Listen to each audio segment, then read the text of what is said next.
আমি তৌফিক, রাজবাড়ী জেলা থেকে। ঘটনাটি রাজবাড়ীর লোকশেড এলাকার।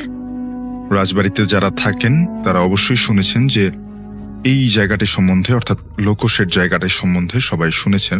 লোকশেড জায়গাটা 2020 সালে এসেও এখনো অজপাড়া গাই। রাজবাড়ীর মেইন সদর থেকে মাত্র আধা কিলো দূরে। লোকশেড এলাকার মাঝ বরাবর চলে গেছে একটা রেল লাইন। লোকশেড অঞ্চলটা অনেক হন্টেড। 1971 সালে পাক বাহিনীরা বাঙালিদের এবং বাঙালিরা বিহারীদেরকে মেরে সেখানে একটা পুকুরের কুয়োর মধ্যে ফেলে দিত। অনেক সময় ক্রস ফায়ারের লাশ, বেওয়ারিশ লাশগুলো সেখানে দাফন করা হতো। প্রায় প্রতি বছর কেউ না কেউ ট্রেনে কাটা পড়ে মারা যেত, যার কারণে ওই লোকশেড অঞ্চলটা অনেক ভয়ঙ্কর। ওখানে একটা মুসলিম কবরস্থান এবং হিন্দুদের জন্য একটা শ্মশান আছে। কবরস্থানটা রেল লাইনের উত্তরে এবং শ্মশানটা দক্ষিণে। মূলত সেটা শ্মশান নয়, হিন্দুদের মধ্যে যারা রবিদাস গোত্রের, তাদের পোড়ানো হয় না, তাদেরকে মাটিতে পুঁতে কবরের মতো দেয়া হয়। এবং যারা স্বর্গীয় প্রফেশনালি ডোম মানে লাশ কাটা ঘরে যারা আর কি কাজ করেন, লাশ ছেঁড়ার কাজ করেন যারা, তাদের সেখানে দাফন করা হতো। সেই শ্মশানের মধ্যে বেশ কয়েকটা শত বছরের পুরনো মাদার গাছ ছিল। ওই শ্মশানের পাশ দিয়ে গ্রামের সবার আসা যাওয়ার জন্য ছোট্ট একটা মাটির রাস্তা ছিল। রাস্তার সাথেই ছিল শ্মশানের একটা বড় মাদার গাছ। গাছটা বড়ই অদ্ভুত দেখে, মনে হয় গাছটা তার 2 হাত প্রসারিত করে দাঁড়িয়ে আছে। এবং এই মাদার গাছের ডান পাশের ডালে প্রায় 25 জন লোক গলায় দড়ি পেঁচিয়ে ফাঁস নিয়ে মারা গেছে। কেন ফাঁস নিয়ে মারা গেল, কি কারণে মারা যায় তা কেউ বলতে পারে না। কেউ বিশ্বাস না করলে আমাদের রাজবাড়ির লোকশেড আসবেন। এই শ্মশান এবং কবরস্থানকে ঘিরে অনেক ঘটনা প্রচলিত আছে। এবার আসল ঘটনায় যাই। ঘটনার শিকার হয় লক্ষ্মীকোল গ্রামের আমার বন্ধুর এক চাচা। লোকশেড গ্রামের পাশেই তার শ্বশুর বাড়ি। চাচার স্ত্রী অন্তঃসত্ত্বা ছিল, মানে প্রেগনেন্ট ছিল। তাই মাঝে মধ্যে বন্ধুর চাচা তার স্ত্রীর সাথে তার শ্বশুর বাড়িতে থাকত। তেমনই এক রাতে চাচা তার শ্বশুর বাড়িতে ছিলেন। হঠাৎ খবর আসে তার মা খুব অসুস্থ। তাই চাচা তার বাড়ি লক্ষ্মীকোলের উদ্দেশ্যে রওনা হলেন। লোকশেড পার হয়ে লক্ষ্মীকোল, চাচা শর্টকাট পথ হিসেবে লোকশেড এলাকা দিয়ে রওনা হয়। রাত তখন প্রায় 12টার বেশি বাজে। উনি রাস্তা দিয়ে হেঁটে হেঁটে লোকশেডের গ্রামের খুব কাছাকাছি চলে আসে। পূর্ণিমার রাত ছিল, কিন্তু আকাশে মেঘ থাকার কারণে জ্যোৎস্নার আলো ছিল না। বেশ ভালো অন্ধকার ছিল। ওই অঞ্চলটা ঝোপঝাড় টাইপের, তাই রাতে এমনিতেই অন্ধকার থাকে। উনি যখন লোকশেডের সেই শ্মশানের প্রায় কাছাকাছি, তিনি দেখলেন কিছু একটা ওই মাদার গাছে ঝুলছে। চাচা মনে করলেন হবে কিছু একটা, হয়তো গাছের ডাল। শ্মশানের 4-5টা কেমন যেন গোমট একটা অন্ধকার, সাথে তার কোনো লাইটও নেই। উনি আস্তে আস্তে পথ দিয়ে হেঁটে যাচ্ছিলেন। মাদার গাছের কাছে যাওয়ার সাথে সাথে উনি কিছু একটার সাথে জোরে ধাক্কা খেয়ে 2-3 হাত সামনে গিয়ে পড়ে যান। তখন উনি পেছনের দিকে ব্যাক করে একটা ফিগারের মতো কিছু একটা ঝুলছে এমনটা দেখতে পান। ঝোলার ব্যাপারটা হলো যে ওনার সাথে ওই জিনিসটার ধাক্কা লেগেছিল, এই কারণে ফিগারটা ঝুলছে, অর্থাৎ দুলছে। উনি চিন্তা করলেন না যে এটা হয়তো সাধারণ একটা ব্যাপার হবে, হয়তো গাছের ডাল ঝুলছে, ওটার সাথে ধাক্কা খেয়ে পড়ে গেছে। চাচা খুব ভালো করে লক্ষ্য করলেন এবং দেখলেন না, এটা হিউম্যান ফিগারের, অর্থাৎ মানুষের মতো একটা বডি জাস্ট ঝুলছে ওনার সামনে। যেই ডালে প্রতিনিয়তই মানুষ ফাঁস নিয়ে মারা যেত, এবার চাচা প্রচন্ড ভয় পেলেন এবং চিৎকার দিয়ে 2-3 হাত সামনে গিয়ে পড়ে গেলেন এবং বুকে হাত দিয়ে বসে পড়লেন। ওনার চিৎকার শুনে কিছুক্ষণ পরে 2টা লোক বের হয়ে আসে এবং যে লোক 2টা এসেছিল তারা তাদের পরিচিত ছিল, অর্থাৎ চাচার পরিচিত ছিল। যেহেতু তার শ্বশুর বাড়ি থেকে তার বাড়ি খুব বেশি দূরে নয়, মাত্র 2 কিলোমিটার, তারা এসে বলল, ভাই এত রাতে আপনি এখানে কি করছেন? তখন চাচা বললেন যে আমি আমার শ্বশুর বাড়ি থেকে ফিরছিলাম, তবে আমি একটা কিছুর সাথে ধাক্কা খেয়ে এখানে পড়ে গেছি এবং সেটা আমি 2 বার দেখেছি এবং সেটা ঝুলছে। লোক 2টা বলল কই? তখন 3 জন একসাথে তাকালো এবং দেখলো হ্যাঁ, একটা হিউম্যান ফিগার, অর্থাৎ মানুষের বডি সেখানে ঝুলছে। এটা ভালো করে দেখার জন্য বাকি দুজন কাছে গেল এবং দেখলো হ্যাঁ, এটা মানুষের দেহ সেখানে ঝুলছে। তারপর তাদের চেঁচামেচিতে আরো অনেকজন চলে আসলো এবং বাড়ির আশেপাশে যত লোক ছিল তারাও চলে আসে এবং ওই লোকশেড এলাকার একটা হিন্দু মেয়ে ওই মাদার গাছের পশ্চিম পাশের ডালের সাথে গলায় ফাঁস দিয়ে সুইসাইড করেছে এবং বন্ধুর চাচাও মেয়েটিকে চিনতে পারল, কারণ মেয়েটা তাদের এলাকার হাই স্কুলে পড়তো। সেখানে অনেক রাত হয়ে যায়। তারপর যে ঘটনাটা ঘটলো, উনি বাড়ির পথে রওনা হলেন। তখন রাত প্রায় 1:30 মতো বেজে গেছে। ওই পরিচিত দুইটা লোক বলল, ভাই, এখানে যে বিষয়টা ঘটে গেল আপনি একা যেতে পারবেন না, একটা ভয়ের ঘটনা ঘটে গেল, স্বাভাবিক ভয় পাওয়ারই কথা। চাচা বললেন, না, আমি একাই যেতে পারবো। তারপর উনি রেল লাইন ক্রস করে কাঁচা রাস্তা দিয়ে হাঁটা শুরু করলেন। এখন সামনে যে রাস্তা দিয়ে যেতে হবে, সামনে বাম পাশ দিয়ে বিশাল সেই পুকুর এবং পুকুরের একপাশে বড় একটা কুয়ো, যেখানে 71-এর অনেক লাশ এবং 42 অনেক লাশ ফেলে রাখা হতো এবং রাস্তার দুই পাশে অনেক ঝোপঝাড় ও বড় বড় গাছ এবং তার একটু সামনেই কবরস্থান। কবরস্থানটা এমন যে কাঁচা রাস্তা সোজা সামনে চলে গেছে এবং সেই রাস্তার দুই পাশে কবর এবং অনেক গাছপালা। এই কবরস্থানটা অনেক ভয়ানক, কারণ একটা কবর হয়েছিল 1998 সালে। সেই ব্যক্তিটা ব্ল্যাক ম্যাজিক করত, অর্থাৎ কালো জাদু তিনি করতেন। মরার পরে তাকে দাফন করার জন্য রাতেই এই কবরস্থানে কবর দেওয়া হয়, কিন্তু কবরটা বারবার ছোট হয়ে যেত। যারা কবর খোঁড়ে তারা 3 বার কবর খুঁড়েছিল, কিন্তু কবরটা বারবার ছোট হয়ে আসছিল। পরে তাকে হাঁটু ভাঁজ করে কবর দেওয়া হয়েছিল। ওই কবরস্থান থেকে ভয় পেয়েছে লোকশেডের সহ আশেপাশের অনেক লোকের দেখা পাওয়া যায়। উনি যখন ওই কবরের কাছাকাছি, তিনি দেখলেন কবরস্থানের মাঝ বরাবর রাস্তায় একটা লাশের খাটিয়া এবং সাদা কাফনে জড়ানো একটা লাশ। চাচা খুব সাহসী ছিল, কিন্তু কিছুক্ষণ আগে যে ঘটনাটা ঘটেছিল তাতে চাচার সাহস ক্রমশ কমে আসছে। তারপর তিনি সাহস করে সামনের দিকে এগিয়ে যাচ্ছিলেন। খাটিয়াটা রাস্তায় এমনভাবে রাখা যে পুরো রাস্তা জুড়ে পড়ে আছে, আর রাস্তাটা ছিল অনেক ছোট। এখন খাটিয়ার উপর দিয়ে যাওয়াও তো সম্ভব না। উনি এবার কবরস্থানের মধ্যে ঢুকে এবং চিন্তা করে কবরস্থানের ভিতর দিয়ে ঘুরে তারপর রাস্তায় উঠবে। হঠাৎ একটা ভাঙা কবর এসে পড়ে যায় এবং হঠাৎ করে আকাশ বাতাস কাঁপিয়ে ঘূর্ণিঝড়ের মতো একটা বাতাস বইতে শুরু করে। চাচা কবর থেকে ওঠার চেষ্টা করে, কিন্তু এ কি মনে হচ্ছিল চাচার পা কে যেন ভিতর থেকে টেনে ধরে আছে। চাচা অনেক চেষ্টা করছে, কিন্তু কিছুতেই চাচা পা তুলতে পারছে না। হঠাৎ করে একটা নাকি স্বরে কান্না চাচার কানে ভেসে আসলো। চাচা দেখলেন প্রচন্ড একটা বাতাসে ওই খাটিয়ার লাশের উপর খাটিয়ার লাশের কাপড়টা লাশের শরীর থেকে খুলে গেল এবং খাটিয়ার ভেতর থেকে একটা লাশ যেটা শোয়া ছিল সেটা উঠে বসলো এবং ঘাড় ঘুরিয়ে চাচার দিকে তাকালো। এরপর চাচা যা দেখলেন তার জন্য চাচা কেন, কোনো মানুষই প্রস্তুত থাকার কথা না। চাচা দেখলো ওই খাটিয়ায় উঠে বসা লাশটা আর কেউ নয়, একটু আগে শ্মশানে মাদার গাছে ফাঁস দিয়ে ঝুলতে থাকা সেই মেয়েটা।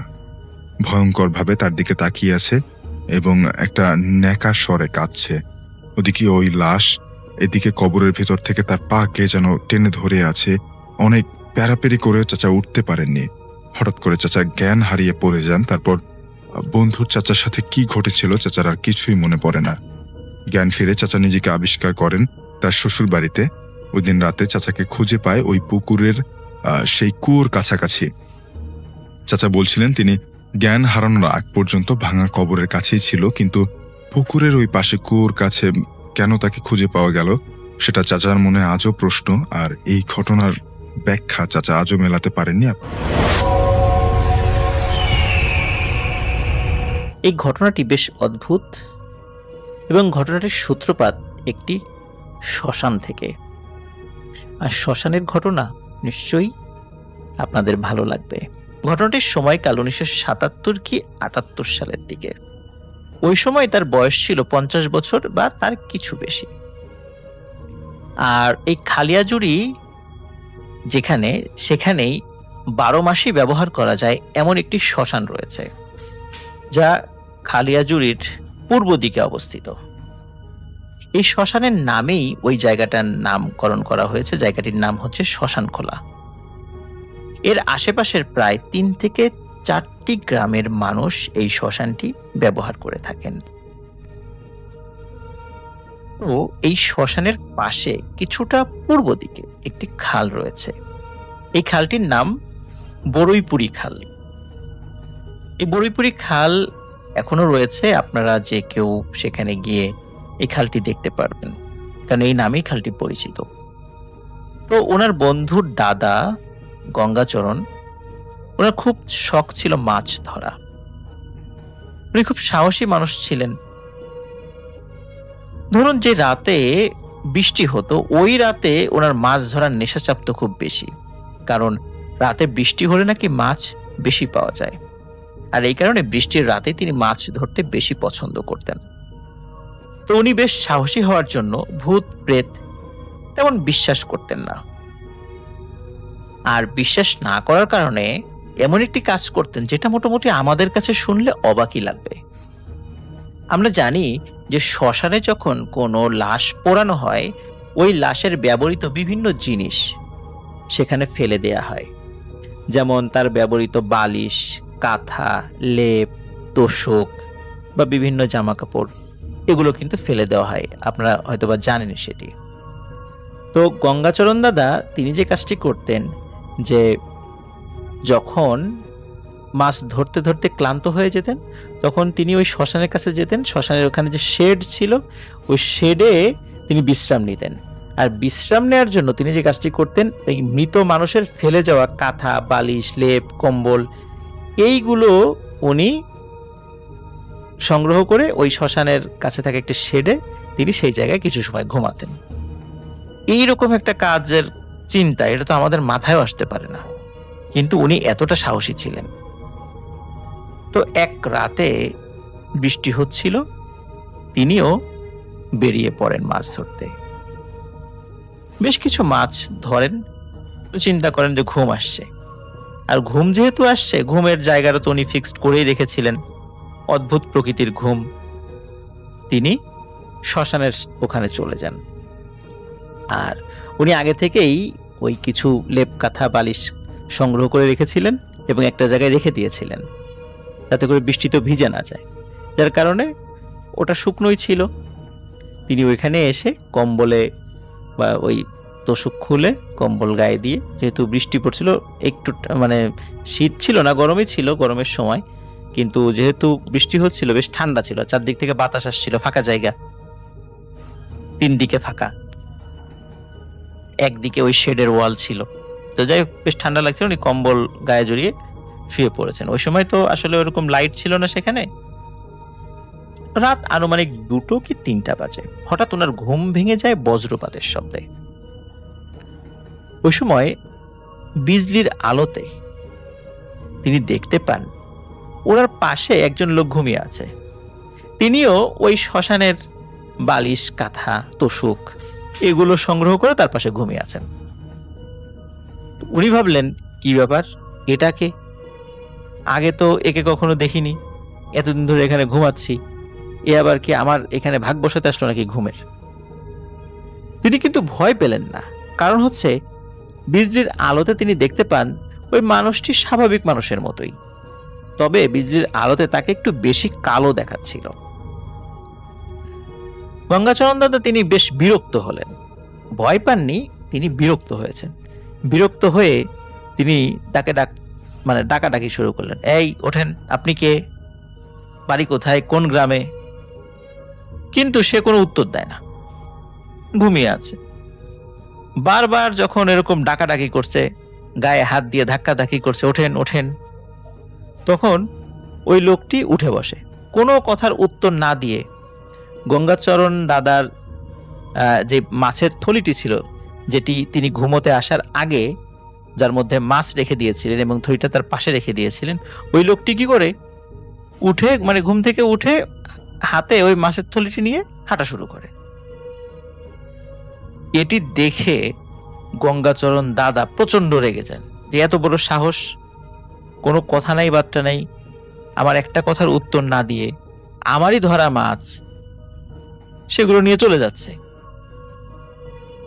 ওনার এমন রাগ হয় যে উনি ওই শ্মশানে থাকা একটি আধা পোড়া বাঁশ এটি সংগ্রহ করে প্রচন্ড জোরে ওই লোকটির পিঠে মারেন এক বাড়ি। বাড়ি মারার সঙ্গে সঙ্গে একটি অদ্ভুত শব্দ শোনেন তিনি। পানি এবং কাদা, যেখানে আসলে কাদার পরিমাণটা কম, পানির পরিমাণ বেশি, এমন একটা জায়গায় আর কি। এমন একটা জায়গায় যদি কেউ বাঁশ দিয়ে আঘাত করে তখন যেরকম শব্দ হয় না, ঠিক এমন শব্দ হয়। এতে উনি চমকে ওঠেন, কি ব্যাপার, এমন শব্দ কেন? আর পিঠে বাড়ি পড়তেই ওই লোকটি ঘুরে তাকায়, আর গঙ্গাচরণ দাদা লক্ষ্য করেন ওই লোকটার নাক, মুখ থেতলানো আর চোখগুলো লাল হয়ে আছে। গঙ্গাচরণ দাদা বুঝতে পারেন যে উনি স্বাভাবিক কোনো মানুষের গায়ে আঘাত করেননি। ভয়ঙ্কর চেহারার ওই লোকটি আর একটু কাছে এগিয়ে এসে দাদার বাম দিকের কানে প্রচন্ড জোরে একটি চর মারেন, আর চর খেয়ে গঙ্গাচরণ দাদা অজ্ঞান হয়ে পড়ে যান। শ্মশানে এই ঘটনাটি ঘটলে, যদিও ঘটে শ্মশানে, কিন্তু পরদিন গ্রামের লোকজন ক্ষেতের মধ্যে গঙ্গাচরণ দাদার দেহকে আবিষ্কার করেন। ওনাকে উদ্ধার করা হয়, উদ্ধার করে বাড়িতে পৌঁছে দেয়। ওই দিন বিকেলে ওনার জ্ঞান ফেরে। জ্ঞান ফেরার পর উনি ফিল করছিলেন যে ওনার যে বাম কান, এই বাম কানে উনি তেমন কিছু শুনছিলেন না, এবং বাম কান এবং কানের আশেপাশের যেই মাংসপেশি বা চামড়া রয়েছে সেই জায়গাটি শক্ত হয়ে আছে। শুধু তাই নয়, তিনি বেশ জ্বরে আক্রান্ত হন। একজন কবিরাজ তিনি আসেন, তার নাম ছিল শিহাবুদ্দিন। উনি দোয়া পরে সারা শরীরে ফু দেন এবং কিছু পানি পড়া দিয়ে ওনার শরীরে ছিটিয়ে দেন। যখন এই ঘটনাটি ঘটে তখন কবিরাজ সহ উপস্থিত সবাই দেখতে পান যে গঙ্গাচরণ দাদার কানের ভেতর থেকে এবং কানের বাইরের যেই অংশটা মানে শক্ত হয়েছিল সেখান থেকে সাদা ধোঁয়া উঠছে। তখন কবিরাজ বলেন যে গঙ্গাচরণ, তুমি তো কাজটি ভালো করনি, তোমার মাছ নিয়ে যাচ্ছিল কিন্তু তোমার ক্ষতি তো করেনি, তুমি তো তাকে বারবার বিরক্ত করেছো, তোমার তো বোঝা উচিত ছিল যে এই সময়ে তোমার পাশে ঘুমিয়ে আছে, এটি স্বাভাবিক কিছু না। তুমি বারবার তাকে ডিস্টার্ব করেছো, তাকে ঘুম থেকে টেনে তুলেছো, আর তোমার মাছ নিয়ে যখন চলে যাচ্ছিল তোমার উচিত হয়নি তাকে বিরক্ত করার, তুমি তাকে আঘাত করেছো। এটি শ্মশানে থাকা এক ধরনের জিন, এটি এমন এক ধরনের জিন, এটি সাধারণত মানুষের ক্ষতি করে না যদি না তাকে বিরক্ত করা হয়, কিন্তু তুমি তাকে বিরক্ত করেছো। সে কিন্তু শুরুতে তোমাকে বিরক্ত করেনি, তোমার বিরক্তির কারণে সে তোমার মাছ নিয়ে চলে যাচ্ছিল, আর কোনো ক্ষতি করতো না, কিন্তু তারপরেও তুমি তাকে আঘাত করেছো। এই কারণেই ওই জিনটি তোমার এক কানকে নষ্ট করে দিয়েছে। তোমাকে সে জানে মেরে ফেলতে পারতো, কিন্তু সে সেটি করেনি। কিন্তু সমস্যার সমাধান তো এখানে হচ্ছে না, কারণ গঙ্গাচরণ দাদা তো কানে শুনতে পাচ্ছেন না। এর সমাধানটা কি? তখন কবিরাজ শিহাবুদ্দিন উনি একটি সমাধানের পথ বাতলে দেন। তিনি বলেন যে একটি মাত্র পথ আছে, সেটি হচ্ছে যে 7 দিন পর অমাবস্যার রাত, এই অমাবস্যার রাতে আশেপাশের যেই গ্রামগুলোর নামের শেষে পুর রয়েছে, যেমন আমাদের বিভিন্ন জেলার নাম রয়েছে রংপুর, দিনাজপুর, তাই না, এমন রয়েছে, যেমন পিরোজপুর, ঠিক এমন আশেপাশে যে গ্রামগুলো পুর দিয়ে রয়েছে, ওই অমাবস্যার রাতে ওই 5টি গ্রাম থেকে এক রাতের মধ্যে মাটি সংগ্রহ করতে হবে, এবং এই মাটির প্রলেপ, এই 5টি গ্রামের মাটি এক জায়গা করে মাটির প্রলেপ গঙ্গাচরণ দাদার কানে এবং কানের আশেপাশে দিতে হবে, তাহলে ঠিক হয়ে যাবে। কিন্তু সমস্যা বেঁধে গেল একটা বিষয় নিয়ে। কবিরাজ বলল এই কাজটি অন্য কেউ করলে হবে না, গঙ্গাচরণ দাদারকে মানে তাকেই করতে হবে। কি আর করা, 7 দিন পর অমাবস্যার রাতে গঙ্গাচরণ দাদা নিজেই মাটি সংগ্রহ করতে বের হয়ে যান। কবিরাজ শিহাবুদ্দিন কিন্তু গঙ্গাচরণ দাদার বাড়িতে অপেক্ষা করছিলেন, সংগ্রহ করে আসবেন, কারণ ওই রাতেই তাকে সূর্যোদয়ের আগেই এই মাটি দিয়ে প্রলেপ দিতে হবে। তবে যাওয়ার আগে কবিরাজ শিহাবুদ্দিন পোড়া তেল গঙ্গাচরণ দাদার শরীরে মাখিয়ে দেন, যাতে কোনো প্রকার অপশক্তি তাকে ক্ষতি করতে না পারে। তো উনি মাটি সংগ্রহ করতে করতে যখন 4 নাম্বার গ্রাম সেখানে গিয়েছেন, গ্রামের নাম ছিল হচ্ছে আদমপুর। যখন ওই গ্রামে গিয়েছেন তখন ওই গ্রামের ওনার পরিচিত একটি বাড়ির উঠোনে যখনই হাত রেখেছেন তখন সাথে সাথে মনে হচ্ছিল চারদিকে বিনা বাতাসের ঝড় শুরু হয়ে গেছে। কারণ বাতাস তার শরীরে রাখছিল না, কিন্তু ঝড়ে মনে হচ্ছিল গাছগুলো ভেঙে পড়ে যাবে, এমন একটি অবস্থা।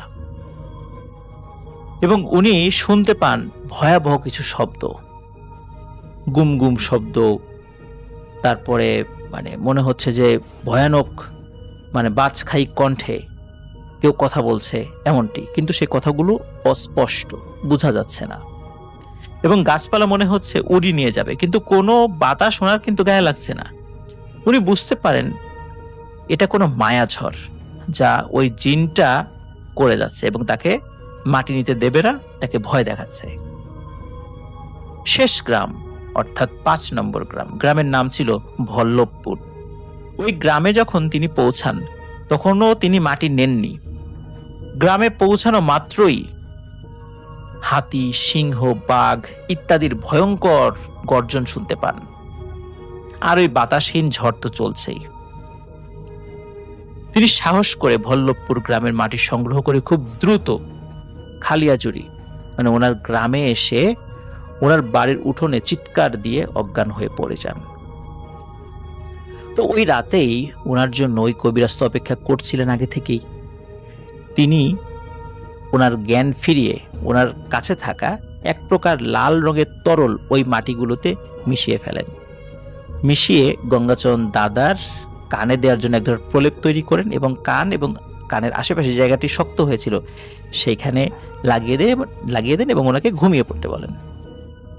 অদ্ভুত ব্যাপার, পরদিন সকালে ঘুম থেকে উঠে তিনি অনুভব করেন যে তার কান একদম স্বাভাবিক, তিনি কানে আগের মতো শুনছেন এবং ওই কানের আশেপাশে যে জায়গাটা শক্ত হয়ে গিয়েছিল বা কান শক্ত হয়ে গিয়েছিল সেটা কিন্তু নাই, একদম স্বাভাবিক হয়ে গেছে। এরপর থেকে তিনি রাতে আর মাছ ধরতে যেতেন না। প্রিয় লিসেনার্স, ঘটনার সমাপ্তি কিন্তু এখানেই নয়। এই ঘটনার 2 মাস পর গঙ্গাচরণ দাদা ঘুমের মধ্যে মৃত্যুবরণ করেন। তিনি কিন্তু একজন সুস্থ স্বাভাবিক মানুষ ছিলেন, তার কোনো রোগও ছিল না। কেন তিনি ঘুমের মধ্যে মৃত্যুবরণ করেছিলেন? ঘুমের মধ্যে তিনি কি কিছু দেখেছিলেন বা কেউ কি এসে তাকে হত্যা করেছিল, প্যারানরমাল বা অশরীরী কিছু? কিন্তু তিনি তো মারা গিয়েছেন, এই জন্য এই তথ্য আমরা আর জানতে পারিনি। যা হোক, এটি ছিল ঘটনা। আসসালামু আলাইকুম রাসেল ভাই, আশা করছি আপনি ভালো আছেন। রাসেল ভাই, আমি শাকিল আহমেদ লালমনিরহাট জেলা থেকে আপনাকে ঘটনা পাঠাচ্ছি। আর আজকে আমি যেই ঘটনাটি শেয়ার করব, এই ঘটনাটা একজন অভিজ্ঞ রেলওয়ে লোকশিট কর্মচারীর অভিজ্ঞতা। ঘটনাটি বহু বছর আগের হলেও ঘটনাটি যদি আপনি শোনেন তাহলে রাসেল ভাই বুঝতে পারবেন। যারা রেলওয়ের সঙ্গে জড়িত তারা জানেন যে রাতের বেলায় লোকশেড কতটা নিঃসঙ্গ আর কতটা ভৌতিক হতে পারে। আর আজকে আমি যে ঘটনাটি বলছি রাসেল ভাই, এই ঘটনা রাজশাহীর কাছাকাছি একটা পুরনো লোকশেডের ঘটনা। সেই সময়ে আমি যার কাছ থেকে ঘটনাটা সংগ্রহ করি তিনি ওইখানকার একটা নাইট ডিউটিতে কাজ করতেন আর কি। তার নাম সাইফুল ইসলাম। তো ঘটনাটা আমি ঠিক তার মতো করেই বলছি। লোকোসিডের কাজ ছিল পুরনো ইঞ্জিন মেরামত করা, কিছু ইঞ্জিন অস্থায়ীভাবে রাখা আর রাতের নিরাপত্তা নিশ্চিত করা। দিনের বেলা জায়গাটা স্বাভাবিক মনে হলেও রাত নামার পর পুরো পরিবেশটা ধীরে ধীরেই বদলে যেত। বিশাল লোহার কাঠামো, অন্ধকারে দাঁড়িয়ে থাকা ইঞ্জিনগুলো, মরিচা ধরা চাকা, খালি রেল লাইনের ওপর বাতাসের শব্দ, সব মিলিয়ে জায়গাটা এমন একটা অস্থিতিকর পরিবেশ ছিল যা বলার বাইরে। কিন্তু ওই লোকশিডে একটা ইঞ্জিন ছিল, যে ইঞ্জিনটার কথা সবাই বলতো। ইঞ্জিনটার 7 নম্বর লাইনের শেষ মাথায় দাঁড়িয়ে থাকা একটি ডিজেল চালিত ইঞ্জিন। প্রায় 3 বছর আগে একটি দুর্ঘটনার পর সেটি একদম অকেজো হয়ে যায়, সেটিকে আর ব্যবহার করা যায় না বা ব্যবহার করাও হয় না। শোনা যেত যে সেই দুর্ঘটনায় চালক আর সহকারী চালক দুজনেই মারা গিয়েছিল এবং বেশ কিছু যাত্রীও জ্ঞান হারিয়েছিল এবং বেশ কিছু যাত্রী নিহত হয়েছিল। এরপর থেকে ইঞ্জিনটা আর চালু করা হয়নি। ইঞ্জিনটাতে তেমন কিছুই ছিল না, শুধুমাত্র ফাঁকা একটা ইঞ্জিন পড়েছিল। দিন যায়, মাস যায়, বছর যায়, কেউ সেটাকে ছুঁয়েও দেখতো না। অনেক কর্মচারী বলতো রাতে নাকি ওই ইঞ্জিনের কেবিনে আলো দেখা যায়। কেউ কেউ আবার বলতো ভিতরে মানুষের ছায়ার মতো কিছু লড়তো। আবার কেউ কেউ বলতো ওগুলা হচ্ছে ছেলেপেলে, এলাকার ছেলেপেলে ওখানে যাইতো, এই জন্য রাত্রের বেলা ওখানে বিড়ি সিগারেট খায়। অনেকেই অনেক রকমের কথা বলতো, কিন্তু আমি নতুন সেখানে ছিলাম, জয়েন করছি নতুন, আমার কাছে এই সবই একদমই বিশ্বাস হতো না। আমিও মনে মনে ভাবছিলাম হয়তো এলাকার ছেলেপেলে ওখানে যাইতো, নির্জন একটা জায়গায়, ওখানে গিয়ে তো রাতের বেলা ছেলেরা যেই দিকে যায় আর কি।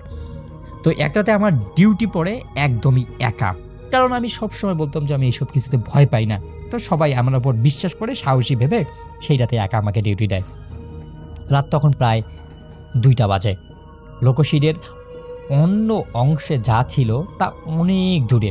আমি রাউন্ড দিতে বের হই, হাতে একটা টর্চ লাইট, ড্রেস পরা এবং আমার হাতে ছিল একটা শক্তিশালী লোহার দণ্ড। এক এক করে সব লাইট চেক দিচ্ছিলাম, আর লাইনের উপর ওই যে আমার হাতে যে লাঠিটা ছিল লাঠিটা দিয়ে টুংটাং করে শব্দ করছিলাম আর কি। তো দেখতে দেখতে দেখতে দেখতে হঠাৎ করে আমি 7 নম্বর লাইনের দিকে তাকিয়ে দেখলাম, আমার মনে হলো যে কেবিনের ভিতরে কোনো একটা আলো জ্বলছে, খুবই মৃদু আলো, মনে হচ্ছে যে মোমবাতির আলো হবে। যেন আলোটা এমন একটা অবস্থা স্থির হয়ে আছে, নিবু নিবু আলো এরকম আর কি। আমি বেশ অবাক হয়ে দাঁড়িয়ে গেলাম যে কিরে বাপ, এই ইঞ্জিন তো প্রায় 3-4 বছর থেকে বদ্ধ আছে, এই ইঞ্জিনে আবার আলো আসলো কোথা থেকে? আর এই ইঞ্জিনে তো বিদ্যুৎ সংযোগও তো ছিল না। নিজেকে বোঝালাম হয়তো বাইরের কেউ আসবে বা বাইরের কোনো আলো হয়তো প্রতিফলিত হচ্ছে হয়তো, কিন্তু আমি স্পষ্টভাবে দেখলাম কয়েক সেকেন্ড পর সেই আলোটা একটু নড়ে গেল, এক পাশ থেকে অন্য পাশে আলোটা চলে গেল। মানে মনে হচ্ছে আলোটা যেন হাঁটছে বা আলোটার স্থান পরিবর্তন হচ্ছে, বা কেউ একটা আলোটা নিয়ে অন্য জায়গায় চলে গেল। আমার বুকটা ধপ করে উঠল, মনে হলো যে এখানে কি সত্যি কেউ আছে? জিনভূতের ভয় না রাসেল ভাই, সেখানে মানে ভয়টা এরকম ছিল যে কোনো ডাকাত বা কোনো সন্ত্রাসী আছে কিনা। তারপরেও নিজের ভিতর অনেক সাহস নিয়ে সামনের দিকে এগিয়ে গেলাম। ঠিক ইঞ্জিনের কাছাকাছি পৌঁছে দেখি কেবিনের ভিতরে সত্যিই একজন লোক বসে আছে, চালকের সিটে একদম বসে আছে। নিজেকে একটু সান্ত্বনা দিলাম যে হয়তো কোনো পাগল বা কোনো মাতাল টাইপের কেউ একজন হয়তো এই চালকের সিটে বসে আছে। কিন্তু তার বছর অঙ্গভঙ্গিটা আমার কাছে বেশ একটু ভাবনা নিয়ে ওঠে, কারণ পাগল হলে তো একটু ছলাছিটাভাবে বসতো, কিন্তু না, সে একদম মাথা নিচু করে স্থিরভাবে বসে আছে। আমার মাঝে মধ্যে মনে হচ্ছে যে এটা ডাকাত, আবার কোনো সময় মনে হচ্ছে যে এটা চোর, আবার কখনো মনে হচ্ছে যে না, এটা পাগলই হবে।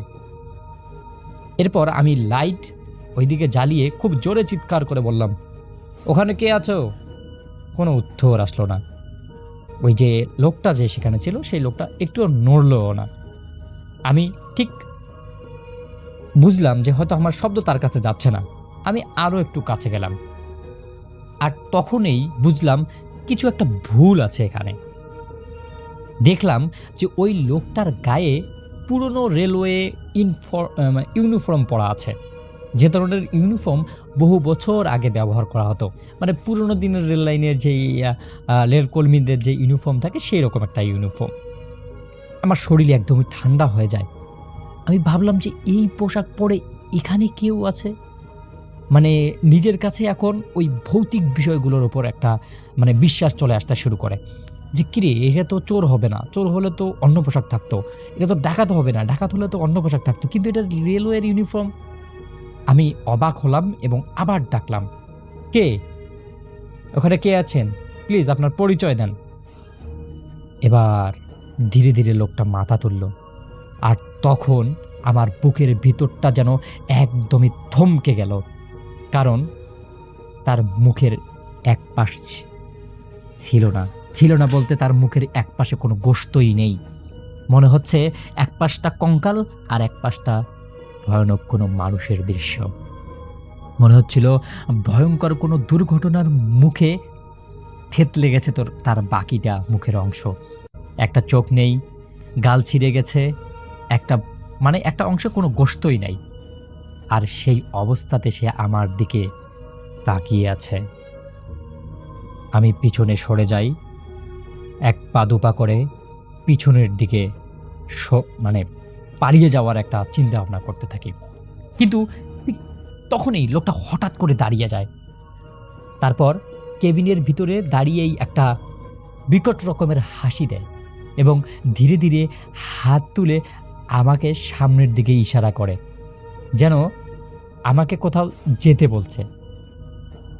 আমি কি করলাম, লাইটটা আমার সামনের দিকে ফেলে খুব জোরে দৌড়াতে চাইছিলাম, কিন্তু কৌতূহল আর ভয় অদ্ভুত মিশ্রণে কয়েক সেকেন্ড আমি একদম হ্যাং হয়ে স্তব্ধ হয়ে সেখানে দাঁড়িয়ে থাকি। লোকটা আবার আমাকে ইশারা করলো।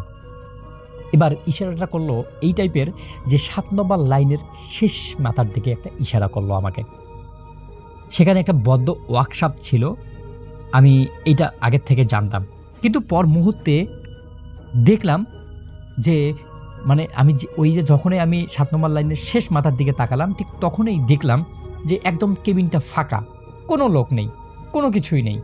আমি যেখানে দাঁড়িয়েই আছি, কিন্তু আমার সামনে যেই ছায়াটা ছিল বা যেই মানুষটা ছিল, সেই মানুষটা যে আমাকে 7 নম্বর লাইনের শেষ দিকে দেখতে বলল, কিছুই নেই। আমি বেশ খানিকটা অবাক হয়ে যাই যে এটা কি হলো আমার সাথে। আমি কোনো কিছু চিন্তা করতে পারতেছি না, কাউকে ডাকতেও পারতেছি না। এর কয়েক মিনিট পর আমি সাহস করে নিজের মতো অনেকগুলো শক্তি সঞ্চয় করে সেই ওয়ার্কশপের দিকে যাই।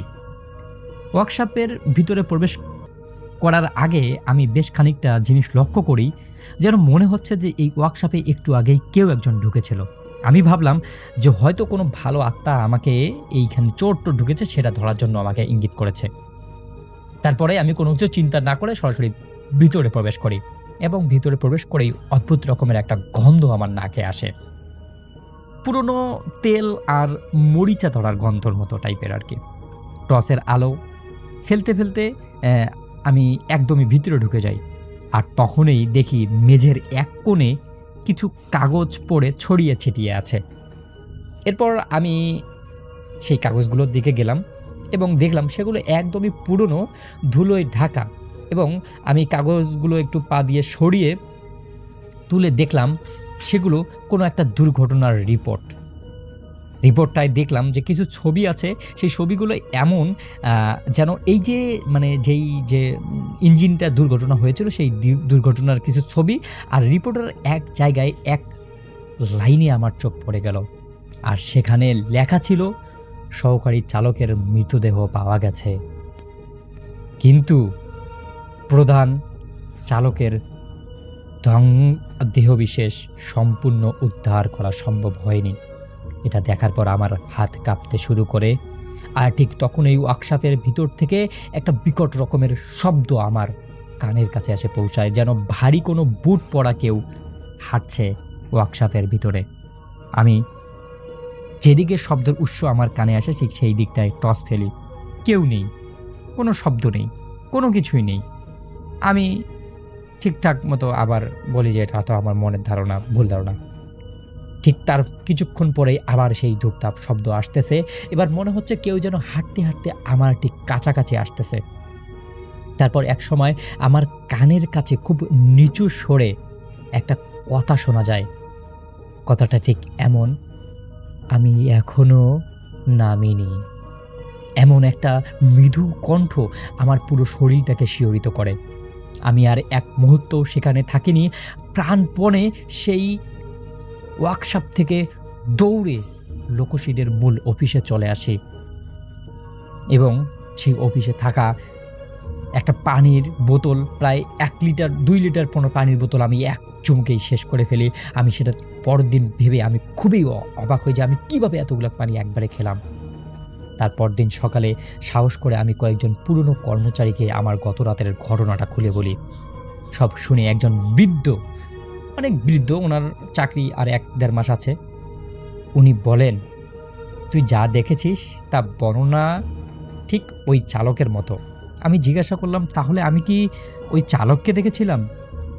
বৃদ্ধ লোকটা শুধু একটা কথা বলছিল, ঘটনার পর সবাই বলতো সে শেষ মুহূর্তে পর্যন্ত ব্রেক ধরে বসেছিল। হয়তো আজও সে মনে করে তার ট্রেনটা এখনো থামেনি, বা সে মনে করে যে তার কোনো ভুল ছিল না। এরপর আমি আরও কয়েক মাস সেখানে চাকরি করেছি, কিন্তু রাত 2টার পর কোনো দিন সেই 7 নম্বর লাইনের দিকে যাইনি, যতই প্রয়োজন হোক। কারণ অনেক রাতেই দূর থেকে দেখতাম বদ্ধ বিকাল সেই ইঞ্জিনটা কেবিনে একজন লোক বসে আছে, মাথা নিচু করে 2 হাত কন্ট্রোল লিভারের উপর রেখে, যেন এখনও সে অপেক্ষা করছে, যেন এখনও সে প্রস্তুত ট্রেনটাকে চালাতে।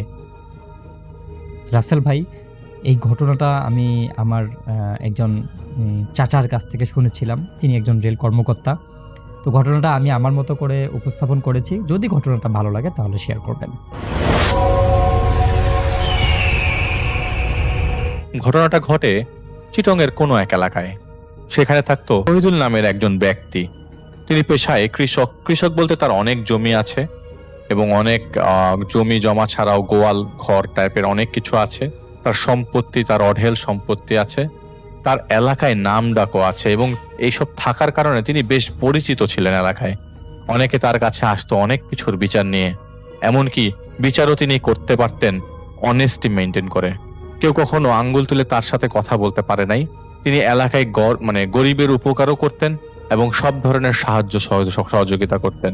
কোরবানি হলে 10টা গরু জবাই দিয়ে দিতেন। এত করে সেভাবে মানুষের জন্য তিনি হেল্প করতেন। একই জায়গায় 3টা বাড়ি করা ছিল। বাড়ি বলতে টিনের ঘর আর কি, বিশাল বাউন্ডারি। 2টা ছেলে থাকতো সৌদি আরব, আর 1 মেয়ে বিয়ে দিয়েছেন গ্রামের বাড়ির পাশেই। তার পরিবারে 2 জন লজিং মাস্টার থাকতো। সেই লজিং মাস্টারগুলো থাকতো তার ঘরে, আর পরিবারের দরকারি কিছু কাজ করে দিত ঘরে, মানে তার পাশের ঘরে থাকতো আর কি। ঘটনা 1995 সালের। চিঠির লেখাগুলাকে, তখন চিঠি খুব লেখালেখি হতো। লজিং মাস্টার যারা ছিল তারা চিঠি আদান প্রদান করে দিত এবং বাড়ির টুকটাক কাজ করে দিত, এবং তারা স্কুলের টিচার ছিল বিধায় বাড়িতেই ওনার বাড়িতে থাকতো। তো চেয়ারম্যান ইলেকশন তিনি একবার করেছিল, কিন্তু সেবার ফেল করার কারণে পরে আর তিনি দাঁড়ায়নি। তো গ্রাম্য পলিটিক্সেরও বিষয় আছে। তিনি মৌসুমে মৌসুমে ধান চাষ করত এবং দিন মজুর নিয়েই চাষ করত। তার রাতের বেলা করে বাড়ি ফেলার একটা বাজে অভ্যাস ছিল। তিনি হঠাৎ রাস্তার মাঝে সেদিন বুকে ব্যথা বলে বসে পড়েন। তিনি হঠাৎ দেখলেন একজন মানুষ দূর থেকে হেঁটে আসছে। গ্রামের বাড়িতে দূর থেকে কোনো মানুষ হেঁটে আসলেই বোঝা যাচ্ছে এটা কোন বাড়ির লোক, কে আসছে। তিনি বুঝতে পারছিলেন না আসলে তখন কে আসছিল। টর্চ আছে তার সাথে। তিনি জোরে জোরে চিৎকার করছেন যাতে কেউ যদি দূরে থাকে তাকে যেন হেল্প করে। তো এরকম হলে যে আসে সে দৌড়ে আসার কথা, কিন্তু ওই দূরের আলো নিয়ে যিনি আসছিলেন তিনি অনেক আস্তে আস্তে আসছে। তিনি বুক ধরে বসে আছে। তিনি জাস্ট এতটুকু দেখলেন, একজন লোক কাফনের কাপড় পেঁচিয়ে তার সামনে এসে দাঁড়িয়েছে। তিনি বুকের ব্যথায় আর কিছুই মনে করতে পারছিলেন না, তবে এতটুকু মনে আছে তাকে একটা লাশের খাটিয়াতে শোয়ানো হচ্ছে। তার কেন বুক ব্যথা করছে আর তিনি কেনই বা কিছু বলতে পারছিলেন না তা তিনি বুঝতে পারেন নাই, এবং একটা সময় অজ্ঞানের মতো হয়ে যায়। এরপর আর কিছুই তার মনে নাই। তার ঘুম ভাঙে হাসপাতালের বিছানায়। তাকে ঢাকায় নিয়ে চলে আসা হয়েছে। ঢাকা মেডিকেল থেকে বলা হয় তার কোনো প্রবলেমই ধরা পড়েনি শরীরে। যেহেতু তিনি একটু মোটা এবং স্বাস্থ্যবান ছিলেন, তাকে ব্যায়াম করতে বলা হয়। ডায়াবেটিস খুব বেশি ধরা পড়ে।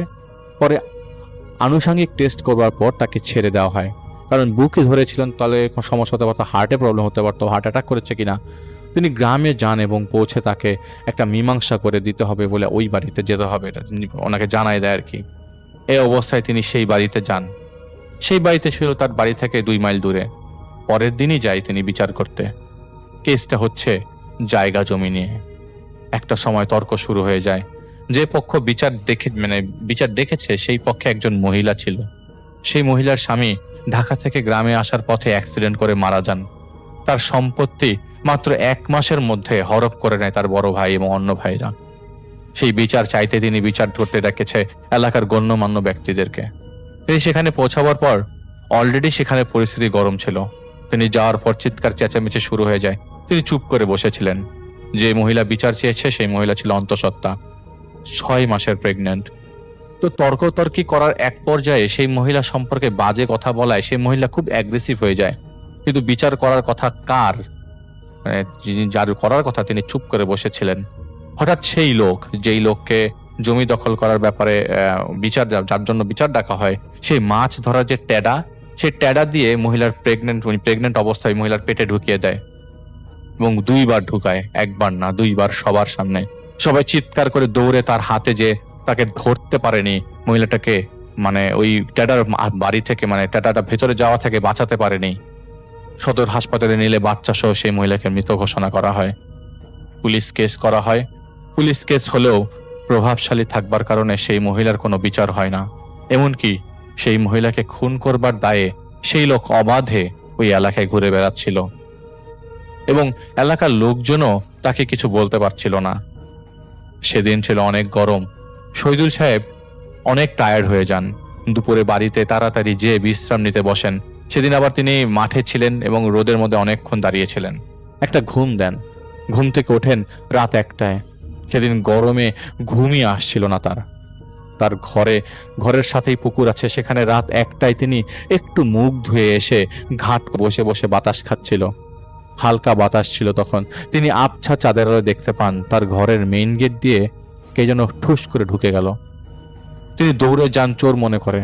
তিনি ঘরের ভেতরে যেই ঢুকে দেখতে পান তার রুমের মধ্যে কুপি যে ছিল সেই কুপিটা পড়ে আছে এবং সেটার উপর থেকে যে মানে সেটার ভিতরে যতটুকু কেরোসিন ছিল সব বের হয়ে আছে এবং বের ওই অতটুকু জায়গায় আগুন ধরে আছে। যেহেতু আগুনের মানে তাপটা কম ছিল, এক্সটেন্টটা কম ছিল, তিনি ঢুকেই সবাইকে ডাক দিয়ে তোলে এবং সেই জায়গায় এবং আগুনটাকে নিভায়। কেন এরকম হলো এটার ব্যাপারে তার বিন্দু মাত্র আইডিয়া ছিল না।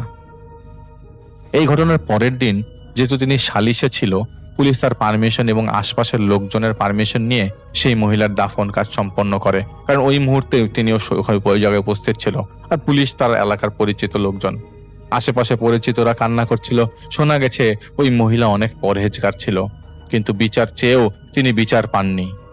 শহীদ সাহেব এত কিছু খেয়াল না করেও সেদিন দাফন শেষ করে বাড়িতে আসেননি। তিনি সবকিছু ইগনোর করে যান।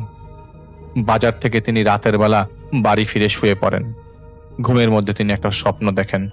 তার কানে পরিষ্কার বাচ্চার কান্না শব্দ পাচ্ছিলেন তিনি।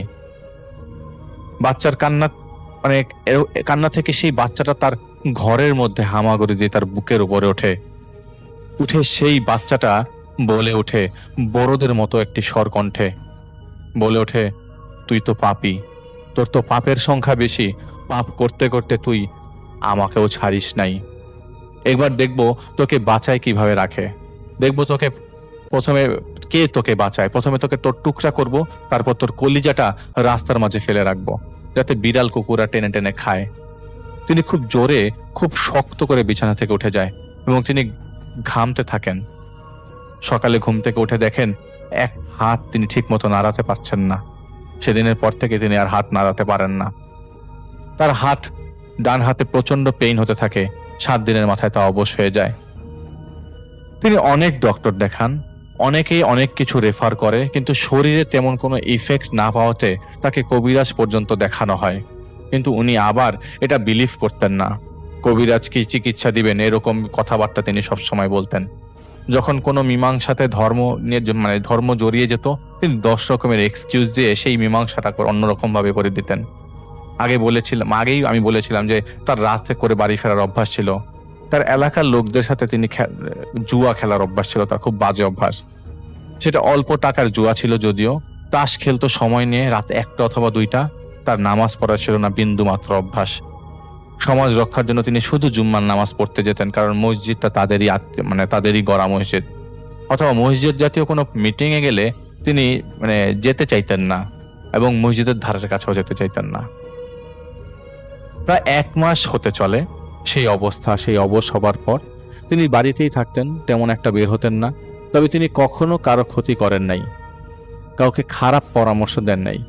কিন্তু এরকম তার সাথে কেন হচ্ছে তিনি প্রথমে এটা বের করতে পারেন নাই, কারণ উনি মনে করেছেন কেউ খারাপ কাজ করলে কিন্তু তার খারাপ জিনিসটা কখনো তার নিজের মধ্যে থেকে চোখে পড়ে না।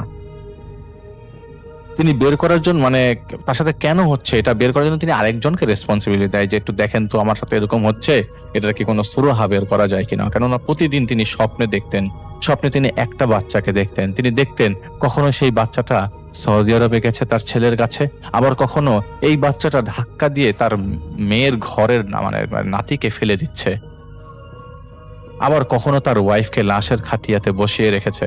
তিনি লাশের খাটিয়া প্রতিদিন দেখতেন।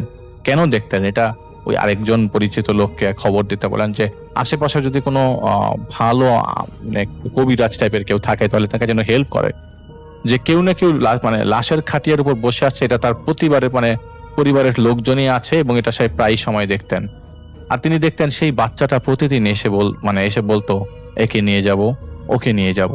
যেদিনই এরকম বলতো সেদিনই দেখা যেত ঘরের কেউ না কেউ অসুস্থ হচ্ছে, না হলে ব্যথা পেয়েছে। একদিন এক রাতের বেলা টিনের চালের উপর থেকে বাচ্চার হামাগুড়ির শব্দ, একসাথে অনেকগুলো বাচ্চা। আর তিনি দেখলেন জানালার পাশ দিয়ে উপর থেকে ধপাস ধপাস করে শব্দ হচ্ছে, কিছু নিচে পড়ার। তিনি জানালা দিয়ে উকি দিলেন যে উকি দিয়ে দেখেন উপর থেকে কি পড়ছে। জানালা খুলতে তিনি দেখেন না হলে কমপক্ষে 100টা শিয়াল তার জানালা বেয়ে মানে জানালার দিকে তাকিয়ে আছে। তিনি ভয় পেয়ে যান, চিৎকার চেঁচামেচি শুরু করেন। বাসার সবাইকে পরের দিন তিনি তার এরকম স্বপ্নের কথা বলেন। তার ছেলেটা সৌদি আরবে থাকে, তার ছেলেরা বলেন বাবাকে চিকিৎসা করাতে, কিন্তু কিছুতেই কিছু হচ্ছিল না। আশেপাশের লোকজন, ডাক্তার, কবিরাজ অনেকেই দেখাচ্ছে, কোনো ধরনের সলিউশন আসছিল না। টিনের চালে রাতের বেলা উপর থেকে না হলে এমন অবস্থা হয় যে বৈশাখী ঝড় হচ্ছে না কি হচ্ছে বোঝা যাচ্ছে না। তার ওয়াইফও প্রথম টের না পেলেও পরবর্তী সময় টের পেতে থাকেন। আর ওখানে গোয়াল ঘর আছে তার বাড়ির পেছনে, সেই গোয়াল ঘর থেকে মনে হয় কেউ কান্না করছে। এটা প্রায় সময় তাকে দেখা যেত যে ঘর থেকে বেরোচ্ছে, গরম লাগলে বেরোতো, দেখা যেত যে গোয়াল ঘর থেকে কেউ না কেউ কান্না করছে, অথবা ঘরের ভেতর থেকে তিনি তার গোয়াল ঘরের ভেতর থেকে যে কান্না আসে তার ঘরের ভেতর থেকে শব্দ পাওয়া যেত।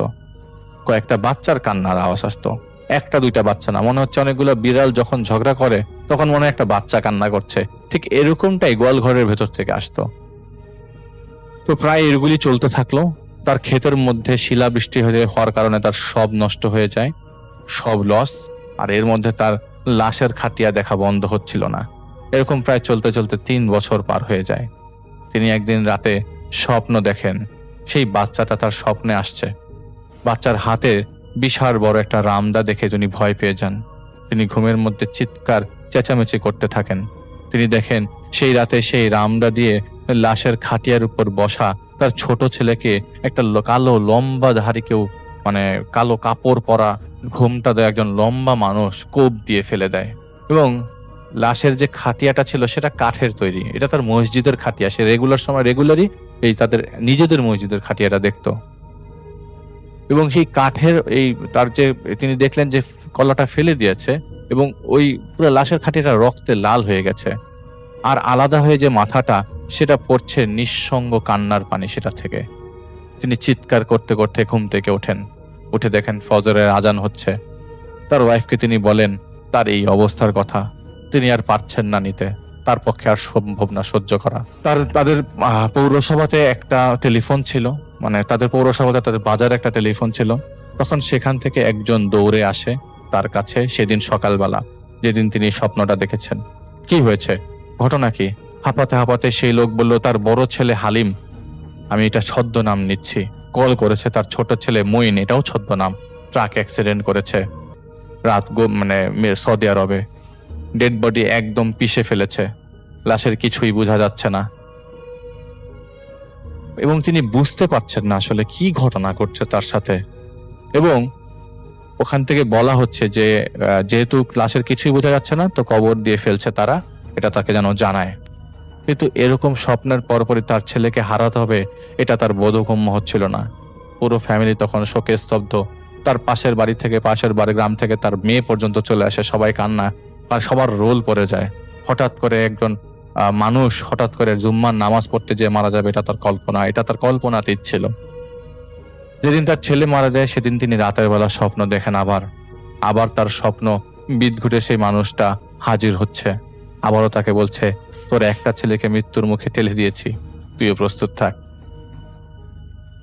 তিনি সকালবেলার তার পরিচিত একজনের সাথে আবারও এই বিষয়টা নিয়ে শেয়ার করেন।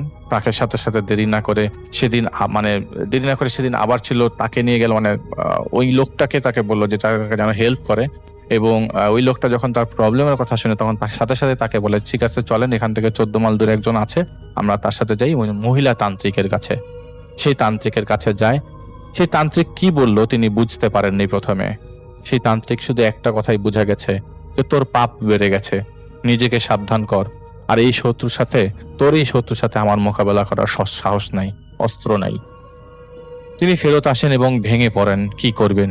গভীর রাতে এরকম স্বপ্নের কারণে তিনি ঘুমাতেন ফজরের পরে, সজাগ থাকতেন সারা রাত। এমনকি ফজর পর্যন্ত জাগলেও তিনি দেখতেন টিনের চালে এরকম আজগুবি শব্দ, শিয়াল ডাকার শব্দ, অথচ ওই এলাকায় তেমন একটা শিয়াল তখন ছিল না।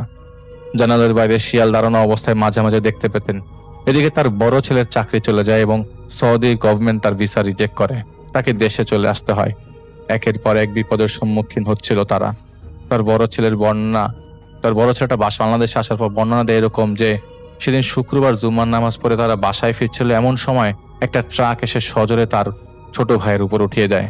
কিন্তু রাস্তা পার হওয়ার সময় কোনো ট্রাকই তার কাছে ছিল না এবং ডিস্টেন্সেও ছিল না। তো সেখানে এক ইসলামের দিনের কাজে গিয়েছিলেন রেফায়েত ভাই তাদের এলাকায়। তার পরিচিত একজন তার কথা বলে, যেহেতু তিনি অনেক দিন যাবৎ তার প্রবলেমের কথা বলে অনেকজনকে খুঁজতে বলেছেন, যারাই এসেছে তারা তাবিজ পর্যন্তই, এর বেশি দূরে এগোতে পারেননি। যাগ্গে সে কথা রেফাত ভাইকে দেখা সাথে নিয়ে যায় সেই বাড়িতে। তো কারণ রেফাত ভাই যাওয়ার পরে তিনি একটা মাঝে বিহেভ করে যে তিনি দেখা করবে না। তো রেফাত ভাই বলে ঠিক আছে, দেখা না করলে তো কিছু করার নাই। তো রেফাত ভাইকে তিনি বলেন যে অন্যদের মতোই কিছু হবে না, আর ও তো বয়স্কম, কি করবে, শুধু শুধু তাকে নিয়ে আসা হয়েছে। তো রেফাত ভাই ব্যাক করছিলেন, এমন সময় তিনি দেখলেন তাদের গোয়াল ঘরের দিকে 4 জন মানুষ খুব দ্রুত দৌড়ে চলে গেল, উড়ে চলে গেল। তিনি বললেন আপনাদের বাড়ির পেছনটা কি খালি? বলে হ্যাঁ, পিছনে ঝোপঝাড় আছে, একটা গোয়াল ঘর আছে। তো বলে আমি একটু দেখবো। তো রেফাত ভাইকে নিয়ে তিনি তার পেছনের জায়গায় যায়। রেফাত ভাই দেখলেন এবং গোয়াল ঘরের ভেতর থেকে তিনি দেখেন ভেতরটা অন্ধকার। তিনি বলেন আমি আপনার বাড়ি থেকে একটু ঢুকতে পারি, 1 গ্লাস পানি খাবো, তো যদি অনুমতি দেন। তিনি ঢুকতেই টিনের চালের ঠিক নিচে আমাদের গ্রামের বাড়িতে বলে অনেকে কার বলে, অনেকে ওইটাকে স্টোর রুমের মতো স্টোর করে রাখে, অনেক জিনিসপত্র পাতিলাতে লুঠিয়ে রাখে টিনের চালের নিচে উপরের দিকে আর কি। তো তিনি দেখেন ওখানে উপরে দাঁড়িয়ে 3টা মানুষ দাঁড়িয়ে আছে এবং দেখতে পাই সেই মানুষগুলা মানুষগুলো দেখা যাচ্ছিল, কিন্তু ওখান থেকে কান্নার শব্দ ভেসে আসছিল। তো এটা শুধুমাত্র রেফাত ভাই দেখতে পাচ্ছিল, আর কেউ দেখতে পাচ্ছিল না। রেফাত ভাই উপরে তাকিয়ে আছে, 3 জন মানুষকে দেখতে পাচ্ছে, কিন্তু তারাও যে রেফাত ভাই ওখানে তাকিয়ে আছে তারাও রেফাত ভাইয়ের পেছনে সাথে সাথে তাকায়, কিন্তু কিছু দেখতে পাচ্ছে না। তো রেফাত ভাইয়ের ভাষ্যমত আসলে এটা কান্না না, এটা শয়তানের চাল। যাকে তিনি বললেন যে আপনার ফ্যামিলিতে আর কে কে আছে? তো রেফাত ভাই সাথে সাথে বলে আপনার ছেলের মৃত্যুতে আমি দুঃখিত। তখন তিনি বললেন কি করে জানলেন আমার ছেলে মারা গেছে? রেফাত ভাইকে তিনি জিজ্ঞেস করেন। তো রেফাত ভাই বলে আমি দেখতে পাচ্ছি আপনার বাড়ির সামনে একটা লাশের খাটিয়া, আমি দেখতে পাচ্ছি আপনার স্বপ্নের লাশের খাটিয়া। যাকে আমি আজকে আসি, আপনারা ভালো থাকবেন, সেফ থাকবেন, বিপদ আসতে পারে। তখন তিনি বললেন আমাদেরকে কি বিপদ থেকে উদ্ধার করা যায় কিনা? তো রেফাত ভাই বললেন দেখেন আমি তো বিপদ থেকে উদ্ধার করতে পারবো না, সেটার মালিক আল্লাহ। আমি হয়তো কিছু বলতে পারি, কিছু করতে পারি, তার এগেইনস্টে সলিউশন দিবেন আল্লাহ। তখন তিনি বললেন যে ঠিক আছে, আপনি দেখেন আমরা বিপদে আছি, আপনি কিছু করতে পারেন কিনা, আমরা খুব সমস্যায় পড়েছি। আমি যাকেই লাশের খাটিয়াতে দেখি সেই মারা যাচ্ছে আমার পরিবার থেকে, এবং সেটা মারা যাচ্ছে আমার পরিবার থেকে। কিছুদিন আগে তার ফুপুকে লাশের খাটিয়াতে দেখেছিল, কয়েকদিন আগে তার ফুপুও মারা গেছে। রেফাত ভাই বলেন আমাকে 2 দিন সময় দিন। তো রেফাত ভাই ইতোমধ্যে তার ওস্তাদদেরকে তাদের কাছে বিষয়টা জানায়। তার ওস্তাদরা তখন বলেন লোকটা পাপী, আল্লাহকে বিশ্বাস করে না, তারা নামাজ পড়ে না, তার সাথে শয়তান ঘরে, তার কাজ আমরা করতে চাই না, তার বাসাও পরিষ্কার থাকে, ফেরেশতা ঢুকবে কোথা থেকে যদি তুমি হারাম জিনিস আবদ্ধ থাকো? তিনি অনেক ভুল করেছেন জীবনে, তার সম্পত্তি এখন উই পোকা খাবে। তিনি চেয়েছিলেন সম্পত্তি আরো বাড়াবার, অথচ দেখো তার সম্পত্তি এখন ধ্বংসের দিকে। সম্পত্তি কোথায় চলে যাচ্ছে? তার ছেলেরাই তো তার সম্পত্তি। এক ছেলে চলে গেছে, এটা তার আত্মীয়রা করেছিল। তার ছেলেকে কোনো জিন মারেনি, তার ছেলে সাধারণ অ্যাক্সিডেন্টই মারা গেছে, কিন্তু জিনরা সেই কারিন জিনটা তার সেটার এক্সেপশনাল কিছু কজ তিনি তুলে ধরেছে যাতে তিনি ভয় পেয়ে যান। যখন তিনি একটা মানে একজন অন্তঃসত্ত্বা মাকে মারলো, তিনিও কোনোভাবে এই সে মৃত্যুর জন্য দায়ী, তখন অন্য জিনরাও তার ক্ষতি করতে চেয়ে বসেছে। সে যে মেরেছে তাকে কিছু মানে যে মহিলাকে যে লোকটা মেরেছে তিনি তাকে তার সিদ্ধান্ত নেওয়ার কথা ছিল তিনি তার পক্ষেই কথা বললেন, যেটা ভুল, যেটা গুনাহ। তুমি এতদিন অনেস্টি দেখিয়ে একটা জায়গায় কেন আটকে যাবে? তুমি উপকার করবে তো তুমি নিজে পাপী হয়ে যাবে। তিনি বললেন যে তুমি রেফাত ভাইকে যে তুমি যদি উপকার করো তাহলে তুমি নিজেও পাপী হয়ে যাবা। আর সেই লোকটা এমন কাজ করেছে যেটা একসেপ্টেবল না। সেই লোক যে জুয়া খেলতো, যেই লোকের সাথে খেলতো, সেই লোকটা টাডা দিয়ে সেই মহিলাকে মেরেছে। এবং সেই লোকের কাছ থেকে সেই ভাইয়ের কাছ থেকে, সেই শহীদ সাহেবের কাছ থেকে টাকা পেত দেখে আগের থেকেই তাকে বলেছে যে যেন বিচারের সালিশটা তার পক্ষে যায়। তাই তিনি চুপ করেছিলেন, এটা তার উচিত হয়নি। তো রেফাত ভাই বলেন যে উনি যদি বদলান তাও কি কিছু করা যাবে? তখন ওস্তাদরা বলেন অভ্যাস হাজার সাবান দিয়ে ধুলেও সেটার মধ্যে থেকে কালো জিনিসটা যাবে না। এখন তুমি তাকে বলতে পারো, ইসলামের দাওয়াত দিতে পারো, যদি সে রাজি হয় এবং আল্লাহর রাস্তায় আসে তাহলে তা হয়তো বিপদ থেকে মুক্ত হতেও পারে, নাও হতে পারে, সেটার কোনো গ্যারান্টি আমি দিতে পারছি না।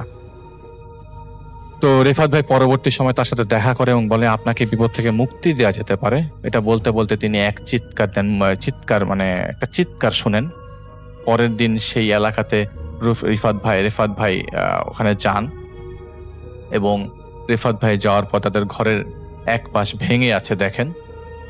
তো উনি ওই বাজারে ফোন দিয়েছিলেন এবং ফোন দেওয়ার পরে তিনি ওই চিৎকারটা শোনেন এবং চিৎকারটা শোনার পর তিনি ওই এলাকায় যান। রক্তাক্ত অবস্থায় বসে আছে সেই শহীদ সাহেব, হাতটা তার কেটে গেছে। তাকে আড়াল করে সব বলা হয় এবং উনি সেই অন্তঃসত্ত্বা মহিলার অভিশাপটা তার শরীরে তার কাছে লেগে গেছে এবং এর কারণে তিনি ধ্বংসের পথে। সবার ধ্বংসের কথা জানা যায় না, সবাই সবার সাথে ভালো, কিন্তু ভেতরের অবস্থা অনেকে বলতে চায় না এবং সবসময় লুকিয়ে থাকে। পরে তাকে 40 দিন আল্লাহ রাস্তায় পাঠিয়ে দেওয়া হয়, কিন্তু এর আগে কোরআনের মাধ্যমে সেই জিনকে আনা হয় এবং আল্লাহর রাস্তায় পাঠানোর আগেই তাকে এই প্রসিডিউরটা নেওয়া হয়। তার ভেতরে সেই জিন আসে এবং কিছু না বললেও পরবর্তীতে বলে তাকে পাঠিয়েছে নবগামী সর্দার। সেই সর্দার একজন হিন্দু, তাদের সাথে আরো কিছু জিন আছে এবং সেই জিন আনফাসি নামক একজন জিন তার এই পাপের কারণে তাকে শাস্তি দিয়ে যাচ্ছে। যারা যেতে চাচ্ছিল তবে তাকে লাশের খাটিয়াতে করে নিয়ে যেতে চাচ্ছিল, কোনোভাবেই তাকে ছেড়া যাবে না তারা, কিন্তু তাদেরকে আশ্বস্ত করা হয় তিনি যদি আল্লাহর রাস্তায় হাঁটে এবং তাকে তিনি ভালো হয়ে যান এবং তিনি যদি সব দায়িত্ব নেন, সে অন্তঃসত্ত্বা মানুষের মায়ের সেই বাচ্চাটা, আরেকজন একটা ছেলে ছিল, তার জন্য সব দায়িত্ব নেওয়া হয় এবং সে যদি প্রায়শ্চিত্ত করে তাহলেই তাকে ছাড়া সম্ভব হবে। তো তারা শর্ত দেয় 6 মাসের মধ্যে তারা 6 মাস দেখবে তারা এই অবস্থায় এবং 6 মাস তারা তার সাথে থাকবে। যদি দেখে যে তিনি ভালো হচ্ছেন তবে তার কাছ থেকে তারা আস্তে আস্তে সরে যাবে। যদি দেখেন তিনি আগের মতোই আছে তাহলে তাকে তারা কষ্ট দিয়ে যাবেন এবং এরা মীমাংসা হয়ে যায় একটা সময় 6 মাসের মধ্যে। এবং রেফাত ভাই সেই গ্রামে যায় তার সাথে দেখা করতে। 6 মাস পর তিনি গ্রামের সালিশ এবং আর কোনো ধরনের বিচার করতে যেতেন না। তিনি থাকতেন সারাক্ষণ নামাজ পড়তেন এবং এতটাই নিমগ্ন হয়ে গেছিলেন যে তাকে দেখলে আর বুঝাই যাচ্ছিল না যে এই লোকটা একটা সমাজ বিমুখী ছিল। তাকে জিজ্ঞেস করলে তিনি বলেন যে আসুক, এখন যদি কোনো খারাপ কিছু আসে আমি আর ভয় পাই না। লাশের খাটিয়াতেই না হলে বসলাম। তিনি পরে আর তিনি এমন কিছু ফেস করেন নাই, এমন কিছু আর তিনি দেখেন নাই। তো 1998 সালের পরে এরপরে কোনো যোগাযোগ হয় না, কিন্তু ওই বাড়ির আশেপাশে তিনি কয়েকবার গিয়েছিলেন। 2015 সালে ওই এলাকার একজন লোক তাকে জানিয়েছিল যে তিনি ওই শহীদ সাহেব মারা গেছেন। তখন তার বয়স হচ্ছে 71 বছর বয়স। এটি হচ্ছে ঝিনেদা জেলার একটি কাহিনী, মেহেদী শেয়ার করেছে এবং এটি মেহেদীর বড় নানার সাথে ঘটে যাওয়া একটি কাহিনী। আশফাক চৌধুরী তিনি ছিলেন বেশ শখের একজন মানুষ এবং তিনি বেশ বিত্তশালী একজন মানুষ ছিলেন। তিনি তার এলাকার মধ্যে বেশ বিত্তশালী একজন মানুষ এবং খুব শৌখিন মানুষ ছিলেন। ঘোরাফেরা করতেন, বেশ পছন্দ করতেন দূর দূরান্তে। যখনই তার গ্রাম থেকে দূরে কোথাও হাট বসতো তিনি চলে যেতেন সেই হাটে বাজার করতে এবং সেখান থেকে তিনি সবচেয়ে বড় বড় মোরগ, সবচেয়ে বড় বড় মাছ এই ধরনের জিনিসগুলো তিনি কালেক্ট করতেন, এবং শহরের শৌখিন যেই জিনিসগুলো হাটে আসতো সেটাও তিনি কালেক্ট করতেন। তার মানে খুব শৌখিন ব্যক্তি ছিলেন আর কি। তো যাই হোক, সেই মেহেদীর নানা, বড় নানা আর কি, আশফাক চৌধুরী, তার খুব সহজ শখ ছিল এগুলো, এবং তিনি বিভিন্ন সময় খবর নিতেন কোন হাটে বড় মাছ এসছে, তিনি তা কিনবেন। তো যাই হোক, তিনি একবার এরকম একবার সারাদিন তার শখ হলো যে তিনি ইলিশ মাছ খাবেন, বেশ বড় সাইজের ইলিশ মাছ। তো এটা মনে হওয়ার পরপরই তিনি তার ভৃত্য বিমলকে ডেকে আনলেন। ডেকে এনে বললেন যে, বিমল, যা খবর নিয়ে যে আমাদের এই গ্রামে বা আশেপাশের 3 গ্রামের মধ্যে যদি কোনো বাজারে সবচেয়ে বড় ইলিশ মাছ কোথায় আছে সেটা তুই আমাকে খবর এনে দে, আমি ইলিশ মাছ খাবো, আমার খেতে ইচ্ছা করতেছে। তো বিমলের কাছে ও তার তার মালিকের ইচ্ছাটাই অনেক বড়, এবং সে কোনো কথা না বলে বলে, জি হুজুর, আমি খবর নিচ্ছি, এক্ষুনি আমি বের করছি, আপনি একটু অপেক্ষা করুন। তো যাই হোক, বিমল বেরিয়ে গেল। আর আশফাক চৌধুরী এই কথাটা তাকে বলেছিল তখন সকাল 10টা-11টা বাজে এরকম একটা সময়, এবং বিমল চলে গেল, এবং তিনি অপেক্ষা করছেন সারাদিনই। তার বাসায় তার স্ত্রী এসে জিজ্ঞেস করেছেন যে, আপনি কি খাবেন, দুপুরে কি রান্না করব? তিনি বললেন যে, আমি কিছুই খাবো না, আমার ইলিশ মাছ খেতে ইচ্ছা হয়েছে, ইলিশ মাছ যখন আসবে তখন আমি ইলিশ মাছ খাবো, তো ততক্ষণ পর্যন্ত আমাকে জিজ্ঞেস করবা না, তুমি সবকিছু তৈরি করে রাখো, ইলিশ মাছ যখন আসবে ইলিশ মাছ আমাকে ভেজেও দিবা, আবার তুমি সরিষা দিয়েও রান্না করে দিবা, দুই ভাবে আমি ইলিশ মাছ খাবো।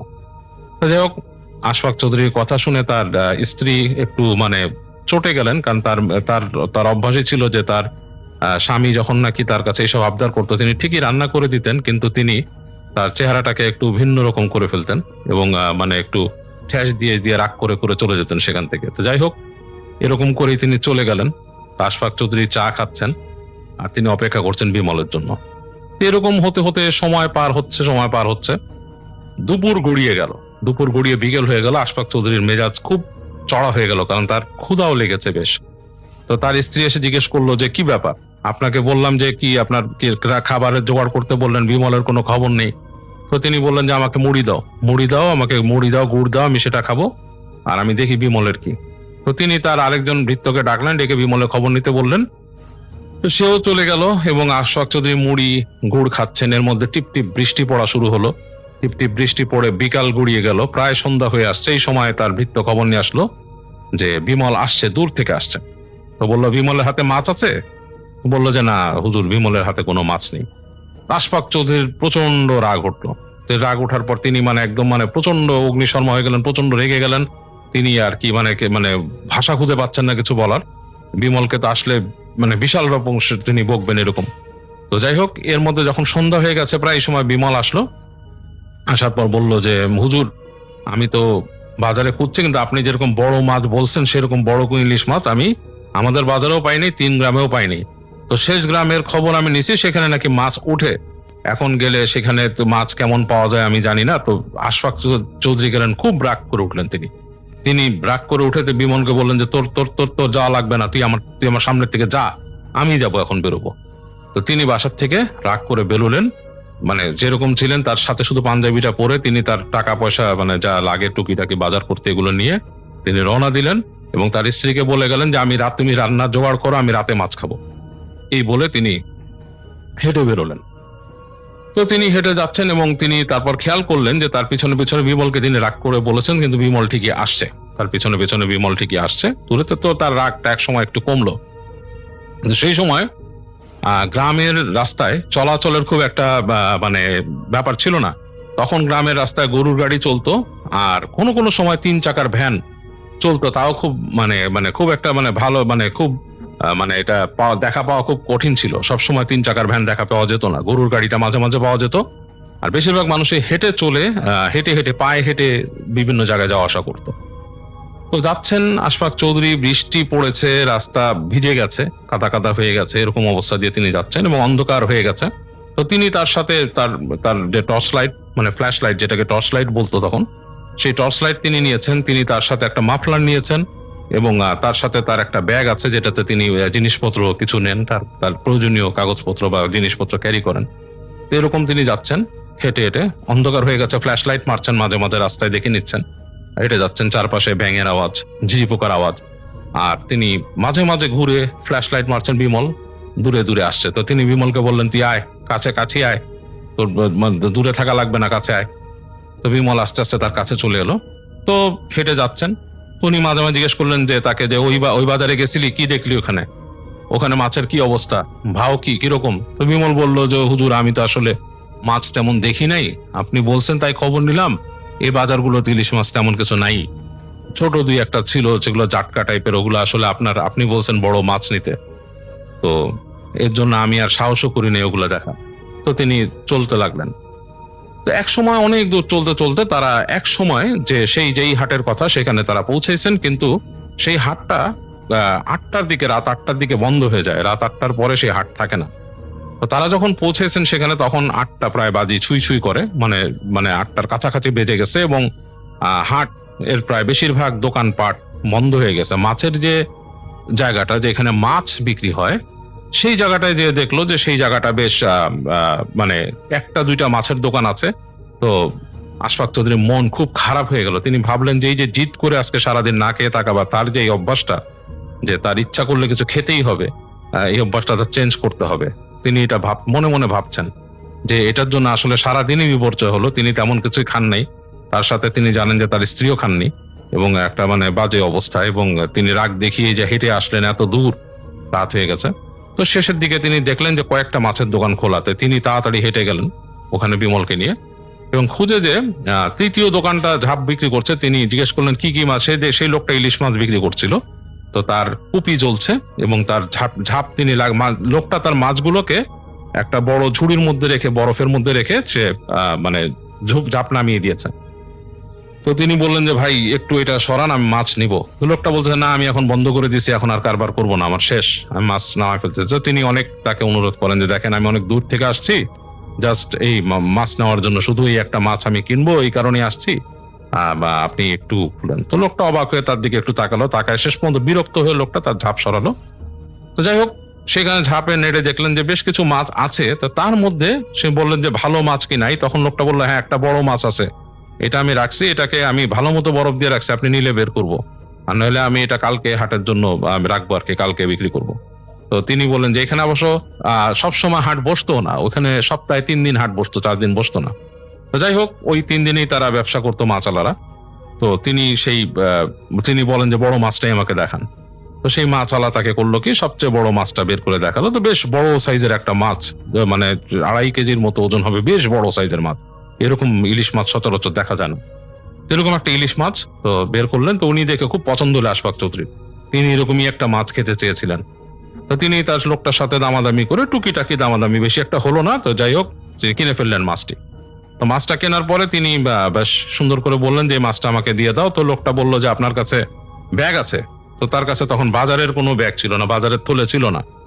সেই সময়কার মানুষ নাকি ছালার তৈরি থলে ইউজ করতো, তো তার সাথে ছালার কোনো থলে ছিল না, আর নিজস্ব প্রয়োজনীয় ব্যাগ ছাড়া কোনো ব্যাগ ছিল না। তো লোকটা তাকে তখন মাছটাকে কি করে, ওই অন্যান্য মাছ যেরকম রুই মাছ বা কিছু যেমন সুতাতে বেঁধে দেয় দড়ি দিয়ে, ওরকম ভাবে তাকে দড়ি দিয়ে বেঁধে ধরা দেয়। আশফাক যদি মাছটা নিয়ে বিমলকে বলে এই নিয়ে চল। তো বিমল সেই মাছটা নিয়ে হাঁটা ধরে, তিনিও হাঁটছেন এবং বিমলও হাঁটছেন। হেঁটে হেঁটে যখন হাট থেকে বের হয়েছেন, আর একটু সামনে আসছেন, তো আশফাক চৌধুরী দেখলেন যে দূরে একজন লোক দাঁড়িয়ে আছে, ফ্ল্যাশ লাইট মারছে তার আশেপাশে। তো লোকটা যখন নাকি ফ্ল্যাশ লাইট মারছেন, কাছাকাছি আসলেন, তিনি তখন চিনতে পারলেন যে এটা হচ্ছে তাদের পাশের যে গ্রামের যে হেডমাস্টার স্কুলের তিনি। তো তিনি হেডমাস্টারকে দেখে বললেন যে হেডমাস্টার সাহেব কেমন আছেন? হেডমাস্টার সাহেব বলল কি আশফাক সাহেব ভালো আছেন নাকি, অনেকদিন দেখি না আপনারা। তারা খোঁজ গল্প শুরু করলেন। তো আশফাক চৌধুরী তখন দেখলেন যে এদিকে রাত হচ্ছে, তার বউ রাগ করবে, এ বাসা পৌঁছাতে পৌঁছাতে প্রায় রাত 10টা বাজার বেশি হবে, এরকম একটা অবস্থা। তো তিনি বিমলকে বললেন যে তুই যা, তুই মাছ নিয়ে রওনা দে, আমি আসতেছি পিছে পিছে, আমি মাস্টার সাহেবের সাথে হেঁটে হেঁটে আসতেছি, তুই যা সামনে যা। তো বিমলও মাছ নিয়ে হাঁটা ধরলো সামনে, আর আশফাক চৌধুরী আস্তে আস্তে হেডমাস্টারের সাথে গল্প করছেন আর হাঁটছেন। তো তাদের গল্প হচ্ছে, হাঁটছেন, বেশ আস্তে আস্তে আস্তে বেশ সময় পার হচ্ছে, তারা দুইজন আসছেন। এদিকে বিমল হেঁটে আগে আগে রওনা দিয়েছে। বিমল হেঁটে হেঁটে রওনা দিয়েছে এবং অনেক দূর সে চলে গেছে দূর থেকে, এবং একসময় আশফাক চৌধুরী বিমলকে চোখে পড়লো না তার। তো তিনি যখন হেঁটে হেঁটে আসছেন, হেডমাস্টার সাহেব তাকে বিভিন্ন কথা বলছেন, গ্রামের কথা বা তাদের নিজস্ব এলাকার যেসব তাদের নিজস্ব নিজেদের মধ্যে যে আলোচনা সেগুলো তারা করছেন আর কি। এভাবে হেঁটে হেঁটে তারা সামনে যাচ্ছেন। বিমলও অনেক দূরে চলে গেল এবং দূর পর্যন্ত কিছু দেখা যাচ্ছে না। এদিকে যেটা হয়েছে, বাসায় আশফাক চৌধুরীর স্ত্রী যিনি রাহেলা বেগম, তিনি রান্না বাড়ার তো তিনি তৈরি করেছিলেন, সবকিছু তৈরি করে তিনি বসেছিলেন। সারাদিন তার স্বামী কিছুই আনতে পারেননি, মাছ বা কিছু। তিনি প্রচন্ড রেগে আছেন, তিনি নিজেও রান্না করেননি, নিজে খানুনি কিছু খাননি, সেই স্বামীর মতোই কিছু মুড়ি তিনি চাবিয়েছেন এবং তার প্রচন্ড রাগ। এই অবস্থায় তিনি বসে আছেন। তো হঠাৎ করে তিনি দেখলেন যে উঠানের এই মাথা দিয়ে গভীর রাতে, তখন রাত এরকম 9টা-10টা বেজে গেছে, এরকম সময় সেই বিমল ঢুকলো। তো বিমল ঢোকার সাথে সাথেই তিনি বিমলের দিকে তাকালেন, তাকায় বললেন যে, কিরে, তোদের ঢঙের মাছ পেয়েছিস? বলে, জি, নিয়ে আসছি। বলে বিমল দেখলো বেশ গম্ভীর, বিমল মাছ একটা নিয়ে আসে, বেশ বড় মাছ। তিনি দেখলেন দূর থেকে রাহেলা বেগম, তার কাছে বেশ বেশ বেশ ইন্টারেস্টিং লাগলো। এত বড় একটা মাছ তিনি অনেকদিন দেখেননি, এবং তার মানে এতক্ষণের যে রাগটাই অনেকটাই কমে গেল এই বড় মাছটা দেখে। তিনি মনে মনে একটু খুশি হলেন যে যাক, তার স্বামী যে জিত করে একেবারে দিন শেষে অ্যাটলিস্ট ভালো একটা কিছু এনেছে, এবং তার মনটা মানে যে রাগ উঠেছিল সেটা তার কমে গেল। যাই হোক, সেই বিমল মাছটা তাকে দিল এবং তিনি মাছ নিলেন, এবং তিনি চিন্তা করলেন তার একজন সাথে একজন হেল্পার ছিল আর কি, আর একটা মেয়ে সে কাজ করতো তার সাথে ওনাদের বাসায়, গৃহকর্মী। কিন্তু তিনি চিন্তা করলেন তাকে আর উঠাবেন না, এত বড় মাছ, সেই মেয়েটাও কাটবে কেমন জানে না। তিনি নিজেই সেটা কাটার সিদ্ধান্ত নিলেন। তিনি মাছটা নিয়ে তিনি বটি নিয়ে বসলেন, বিমলকে বললেন তুই বসে থাক ওখানে। তো বিমল তিনি যেখানে মাছ কাটবেন তাদের যে রান্নাঘর, তাদের রান্নাঘরটা ছিল মূল বাড়ি থেকে বাইরে, হাতের বাম দিকে একটা রান্নাঘর, এবং সেটা সেই রান্নাঘরটা আবার খুব একটা পাশ খোলা, 3 পাশ দিয়ে আটকানো, 3 পাশটা বেড়া দিয়ে আটকানো, আর উপরে ছনের ছাউনি। মানে তখনকার আমলে গ্রামের রান্নাঘরগুলো এত ওয়েল বিল্ড হতো না আর কি, এবং মাটির রান্নাঘর আর কি, মানে ফ্লোরটা মাটির। এবং তিনি বটি নিয়ে বসেছেন সেখানে, তিনি তার হ্যারিকেন জ্বালিয়ে তিনি বটি নিয়ে বসছেন রান্নাঘরের মধ্যে। রান্নাঘরটা খোলা, যেহেতু একপাশে খোলা দিকটাই বসছেন, এবং বিমল বাইরে বসেছে চৌকি নিয়ে বসে আছে, চৌকি নিয়ে একটু অন্ধকারে বিমল বসে আছে। এবং তিনি জিজ্ঞেস করছেন মাছ কাটতে কাটতে বিমলকে যে, তোর হুজুর কোথায়, তোর সাহেব কোথায়, আসে নাই কেন? বলে যে উনি মাস্টার সাহেবের সাথে আসতেছে। বিমলের কথাবার্তা খুব সংক্ষিপ্ত। তো ওনার কাছে একটু অবাক লাগলো যে বিমলের এত মন খারাপ কেন, বিমল এত চুপচাপ আছে কেন, এরকম ভাবে কথা বলছেন কেন?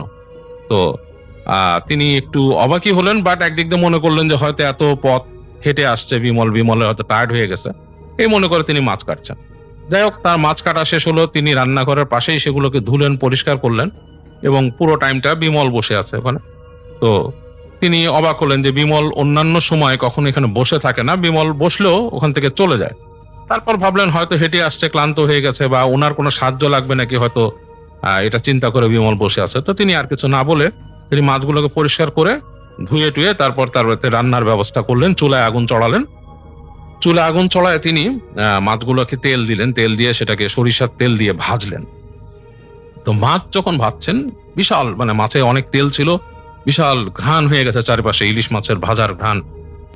তো অন্ধকার রাতে জিনিসটা, পরিবেশটা একটা অন্যরকম একটা পরিবেশ তৈরি হয়েছে। মানে চুলার মধ্যে চুলার যে আগুনটা সেটা জ্বলছে দাউ দাউ করে, সেখানে মাছ ভাজা হচ্ছে এবং ঘ্রাণ ছুটছে। তো তিনি মাছগুলো ভেজে প্রথম ভাজা দিয়ে তিনি একটা প্লেটে রেখে পাশে রাখলেন, চুলা থেকে একটু এই পাশে। ওনার মাঝখানে হচ্ছে প্লেট, ওনার এবং বিমল বসা দূরে, বিমল আর ওনার মাঝখানে হচ্ছে একটা ডেওয়ের একটা কর্নার, ওনার রান্নাঘরের যে উঁচু জায়গাটা সেটার কর্নার, এবং ওই পাশে বিমল বসে আছে, আর মাছগুলোকে উনি ভেজে ভেজে ওই পাশে রাখছেন। তো উনি যখন ভেজে রাখছেন, হঠাৎ করে তিনি একটু ফিল করলেন, ওনার কাছে মনে হলো যে কোন একটা মানে মানুষ কাছে আসলে বোঝা যায় না। তিনি খেয়াল করে দেখেন যে বিমল গুটি গুটি মানে হামাগুড়ি দিয়ে সে প্লেটটার কাছে আসলো, এসেছে মুখ দিয়ে সরাসরি, মানে হাত দিয়ে টাচ না করে সরাসরি মুখ দিয়ে সে ভাজি মাছ কামড়ে ধরলো, এবং একটা কর্কশ করে একটা শব্দ হলো। তো তিনি অবাক হয়ে বললেন, এই বিমল তুই এটা কি করিস? তো তখনই বিমল তার দিকে মুখ তুললো। তো তিনি তাকিয়ে দেখেন বিমলের চোখের আগুনের যে আলো, আর সেটা দেখছে বিমলের চোখের মধ্যে সাদা কোনো অংশ নেই, পুরোটাই কালো, এবং বিমলের মুখ দিয়ে জিব্বা বেরিয়ে গেল, এবং জিব্বাটা সাপের মতো লকলকে জিব্বা, এবং সে সেটা দিয়ে মাছটাকে একটু কামড়ে রেখেছে, এবং জিব্বা দিয়ে বের করে জিব্বাটাকে ভিতরে ঢুকিয়ে বলল যে অনেকদিন ভাজা মাছ খাই না, এইভাবে করে বলল, এবং সে বলে পুরো প্লেটটাকে নিয়ে পেছন দিকে চলে গেল। উনি তখন রাহেলা বেগম ভয়ের চোটে, মানে আকস্মিকতা এবং ভয়ে, তিনি লাফ দিয়ে পেছন দিকে চলে গেলেন রান্নাঘরে। তো রান্নাঘরের পেছন দিকে যখন তিনি লাফ দিয়ে চলে গেছেন, তখন তিনি এক সেকেন্ডে ভাবলেন যে এটা কি। তখনই যেহেতু তিনি গ্রামের মানুষ এবং তখনকার সময় গ্রামে এই ধরনের পিশাচ এবং এগুলোর সাথে মানুষ এইসব কাহিনী এসব কিছু সাথে পরিচিত অনেক বেশি ছিল, তিনি বুঝতে পারলেন সে পিশাচ কোনো। তো তিনি হাতের কাছে খুঁজলেন, তার আশেপাশে ছিল হচ্ছে একটা দা পেলেন তিনি, তার পাশে বেড়ার মধ্যে লটকানো। তিনি দাটাকে খুলে এনে ধোয়া পড়ে ছুঁড়ে মারলেন সেই জিনিসটার দিকে, মানে যেখানে নাকি বিমল বসে উবু হয়ে মাছ খাচ্ছে, দূরে যে এসে দেখলেন যে খাচ্ছে, সে ওদিকে ছুঁড়ে মারলেন এবং দাটা যে পুরো বিমলের গায়ে লাগলো, খ্যাচ করে লাগলো এবং তিনি প্রচন্ড একটা আর্তনাদ শুনলেন এবং তারপরে কুকুরের মতো কুই কুই শব্দ শুনতে শুনতে তিনি আর কিছুই দেখলেন না, নাই। তো তিনি হেঁটে গেলেন, এদিকে তার চুলোতে কয়েকটা মাছ ছিল, সেগুলো পুড়ে গন্ধ বেরিয়েছে, তিনি তাড়াতাড়ি চুলার থেকে নামিয়ে ফেললেন সেটা। কাছে যে দেখলেন সেই প্লেটের মধ্যে আসলে মাছের তেমন, মানে যেগুলো রাখছিলেন তিনি সেগুলো তেমন কিছুই নাই, কয়েকটা পিস পড়ে আছে, তিনি উঠিয়ে রাখলেন এবং ভয়ে থরথর করে তিনি কাঁপছেন। তার যে বটিটা, দাওটা, সেটা তিনি তুললেন, দাওয়ের মধ্যে হালকা রক্ত লেগে আছে এবং তিনি দেখছেন রক্ত, এবং তিনি ভয়ও পেলেন, একটু চিন্তাও পড়লেন যে আমি কাকে মারলাম, কি হলো। এই সময় তিনি দেখলেন যে তার স্বামীর গলা দূরে, তিনি কারোর সাথে জোরে জোরে কথা বলছেন এবং ঘরের যে মূল ফটক দিয়ে, মুখ দরজাটা দিয়ে তার স্বামী গলা কথা বলছেন, সাথে আরো মানুষ কথা বলছেন। তিনি দেখলেন যে তার হাজবেন্ড ঢুকলো ফার্স্টে এবং তার হাজবেন্ডের সাথে আরেকজন মানুষ ঢুকলো এবং সেটা হচ্ছে সেই হেডমাস্টার সাহেব, তিনি চেনেন, এবং তার সাথে আরেকজন মানুষ ঢুকলো এবং তারা পাজা কল করে ধরে নিয়ে আসছে কাউকে, এনে নিয়ে তাকে উঠানে শোয়ালো এবং তার স্বামী তাকে বললো যে রাহেলা রাহেলা তাড়াতাড়ি আসো, বিমলের অবস্থা খারাপ। তো তিনি ভাবলেন তিনি কি বিমলরে মেরে বসলেন, তিনি ভয় পেয়ে গেলেন। তিনি তার হাজবেন্ডকে বললেন যে আপনি এদিকে আসেন, এদিকে আসেন। তো তার হাজবেন্ড আসলেন, আসার পর তিনি বললেন যে এই আমি তো এখানে একটা কাহিনী হয়েছে, বলে তুমি রাখো এটা, এখন এখানে সমস্যা হয়েছে, বিমলকে রাস্তার মধ্যে পাইছি আমরা, তাড়াতাড়ি আসো। তো তিনি গেলেন তার হাজবেন্ডের কাছে, যে তিনি একটু উকি দিলেন হ্যারিকেনটা নিয়ে, মাথার মধ্যে ঘুমটা দিয়ে তিনি উকি দিলেন। উকি দিয়ে দেখলেন যে বিমলের সারা গায়ে কাদা মাখা, বোঝা যাচ্ছে যে তাকে তোমার সারা গায়ের মধ্যে কাদা মাখা, মানে পুরো অবস্থাটা, তার সারা শরীরে মনে হচ্ছে কাদা লেপে দিছে কেউ। তো তিনি তাড়াতাড়ি আর কোনো কথা না বলে সরে গেলেন, আর তার হাজবেন্ডকে দেখলেন, তাড়াতাড়ি গেলেন এবং যে তিনি বললেন কাজের মানুষদেরকে উঠাও। তো তিনি সাথে সাথে ডেকে দিলেন বাকি কাজের মানুষ দুজনকে, তারা আসলো, এসে তারা পানি দিয়ে বিমলকে পরিষ্কার করলো। তো তার হাজবেন্ডকে তিনি জিজ্ঞেস করলেন কি হয়েছে, তিনি আর নিজের ঘটনা বললেন না। তার হাজবেন্ড বললো যে আমি তো এরকম বিমলকে আগে মাছ দিয়ে পাঠিয়ে দিলাম, তো পরে আমি আসতেছিলাম ইকে নিয়ে, হেডমাস্টার সাহেবরে নিয়ে। তো দূরে আমরা যখন আসতেছি, অনেক দূর থেকে দেখি যে আমি ছায়ার মতো দেখতে পারছি যে দূরে যে একটু খোলা জায়গার মধ্যে হালকা আলো, আকাশের আলোতে দেখতে পাচ্ছে যে বিমল যাচ্ছে মাছ নিয়ে। এবং একটু পরে দেখলাম কে যেন একজন লাফায় পড়লো বিমলের গায়ের উপরে পাশ থেকে, এবং দুইজনে ধস্তাধস্তি করতেছে কাদার মধ্যে পড়ে। তো তারপরে দেখলাম যে আমরা যখন জোরে হুঙ্কার দিয়ে কাছে চলে আসলাম, লাইট মারলাম, দেখলাম কিছু একটা জিনিস বিমলের গায়ের উপর থেকে সরে গেল, সারা গায়ে লোম, তার সারা গায়ে লোম, এবং মনে হচ্ছে একটা পিশাচ বিমলের গায়ের উপর থেকে সরে গেল। তো আমি আলো মারাতে তাড়াতাড়ি গেলাম, যে দেখলাম বিমলকে কাদা দিয়ে বেঁকে ফেলছে এবং বিমলের সাথে কিছুই নাই, যে মাছ টাছ কিছুই নাই। তো আমি আর মাস্টার সাহেব তখন বিমলকে উঠালাম, আমরা দুজনে পারতেছিলাম না, আরো সামনে এসে আমরা মানুষকে জোগাড় করলাম, আরো 2-1 মানুষের বাসার থেকে ডাক দিয়ে তারপরে এইভাবে করে বিমলকে নিয়ে আসলাম। তো যাই হোক, তো ওই সময় বিমলকে পরিষ্কার করলো, সে বেঁচে ছিল এবং তাকে তারপরে সারা রাত তারা সেবা করেন ওই তাদের সামনের কাচারি রুমে রেখে, এবং তারা ওই আশফাক সাহেব নিজেই সেবা করেন তার সাথে অন্য ভৃত্যদেরকে নিয়ে, এবং সকাল পর্যন্ত বিমলের হুঁশ ফেরে না, তার অনেক জ্বর ছিল। তো সকাল হলে তারা বিমলের পরিবারকে খবর দেয় এবং বিমলের পরিবার এসে বিমলকে নিয়ে যায়। তো তারপর নাকি বিমলকে তারা তাদের মতো তাদের ধর্মীয় নিয়ম অনুযায়ী চিকিৎসা করিয়েছিল, এবং বিমল নাকি প্রায় এরকম ভয় পেত, তার বাড়ির আশপাশ দেখে ঘোরাফেরা করতো এবং তাকে নাকি বলতো যে আমারে খুব খাওয়াইছিস, তোকে আমি খেয়ে ফেলবো, এরকম করে ভয় দেখাতো প্রায়। এবং এই ছিল বিমলের কাহিনী। আর রাহেলা বেগমের সাথে যেটা হয়, রাহেলা বেগম এবং আশফাক সাহেবকে রাহেলা বেগম পরে সব খুলে বলে যে রাতে কি হয়েছিল। তো শুনে আশফাক সাহেব প্রচন্ড রকমের অবাক হন, আর সেই মাছ খাওয়া তো তার লাটে উঠেছিল, সেটা তিনি খেতেই পারেননি, এবং তিনি সেই রাহেলা বেগমকে তাড়াতাড়ি তাদের যে ইমাম সাহেব আছেন তাকে এনে ঝাড়ান। এরপরে তিনি এসে ছেড়ে দেন, দোয়া পড়েন, এবং আশফাক সাহেবের বাড়ির চৌহদ্দি পুরোটাই ইমাম সাহেব বন্ধ করে দিয়ে যান এবং বলেন যে আপনি তো তাকে আক্রমণ করেছেন, তো আপনি বাইরে যেতে গেলে সাবধানে থাকবেন, আপনি সহজে রাতে বেরোবেন না, একা একা বেরোবেন না। আর আশফাক সাহেবকেও বলে আপনি আপনার স্ত্রীকে সহজে বেরোতে দিবেন না বাসা থেকে। তো এরপর নাকি এরকম হতো যে রাহেলা বেগম নাকি তাদের বাসা থেকে বেরিয়ে যদি গেট খুলে হঠাৎ করে তাকাতো, দূরে দেখতো তার বাসার যে মূল বাউন্ডারির বাইরে তাদের বেড়া দেওয়া ছিল, বেড়া মানে এরকম বড় বড় কাঠ দিয়ে তাদের বাড়ির চারিপাশ বাধাই করা ছিল, মানে বেড়া দেওয়া ছিল। তো বেড়ার বাইরে নাকি দেখতো যে কে একজন দাঁড়িয়ে আছে এরকম। তো তিনি তাই দেখতেন। তো এর জন্য তিনি ভয় আর একা বেরোতেন না। বাসা থেকে কখনো বেরোলেই তার হাজবেন্ডকে তাড়াতাড়ি ডাক দিতেন, এবং মানে বাসা মানে তাদের বাসাগুলোতে এরকম রুম করা ছিল। তো সেখান থেকে বেরোলেই তিনি তার হাজবেন্ডকে ডেকে নিয়ে বেরোতেন। সন্ধ্যার পরে একা একা কোথাও যেতেন না, তিনি ভয় পেতেন। তো যাই হোক, এটাই ছিল মেহেদীর শেয়ার করা মাছ পিশাচের একটি কাহিনী, তার বড় নানার সাথে ঘটে যাওয়া। আসসালামু আলাইকুম রাসেল ভাই, আশা করছি আপনি ভালো আছেন, কারণ আমি জানি আপনি সব সময় ভালো তলায় আছেন। তো রাসেল ভাই, আমি শাকিল আহমেদ লালমনিরহাট জেলা থেকে আপনাকে ঘটনা পাঠাচ্ছি।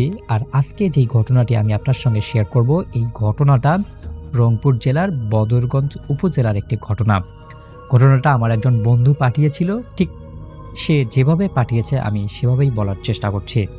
ঘটনাটা আজ থেকে প্রায় 25 বছর আগের।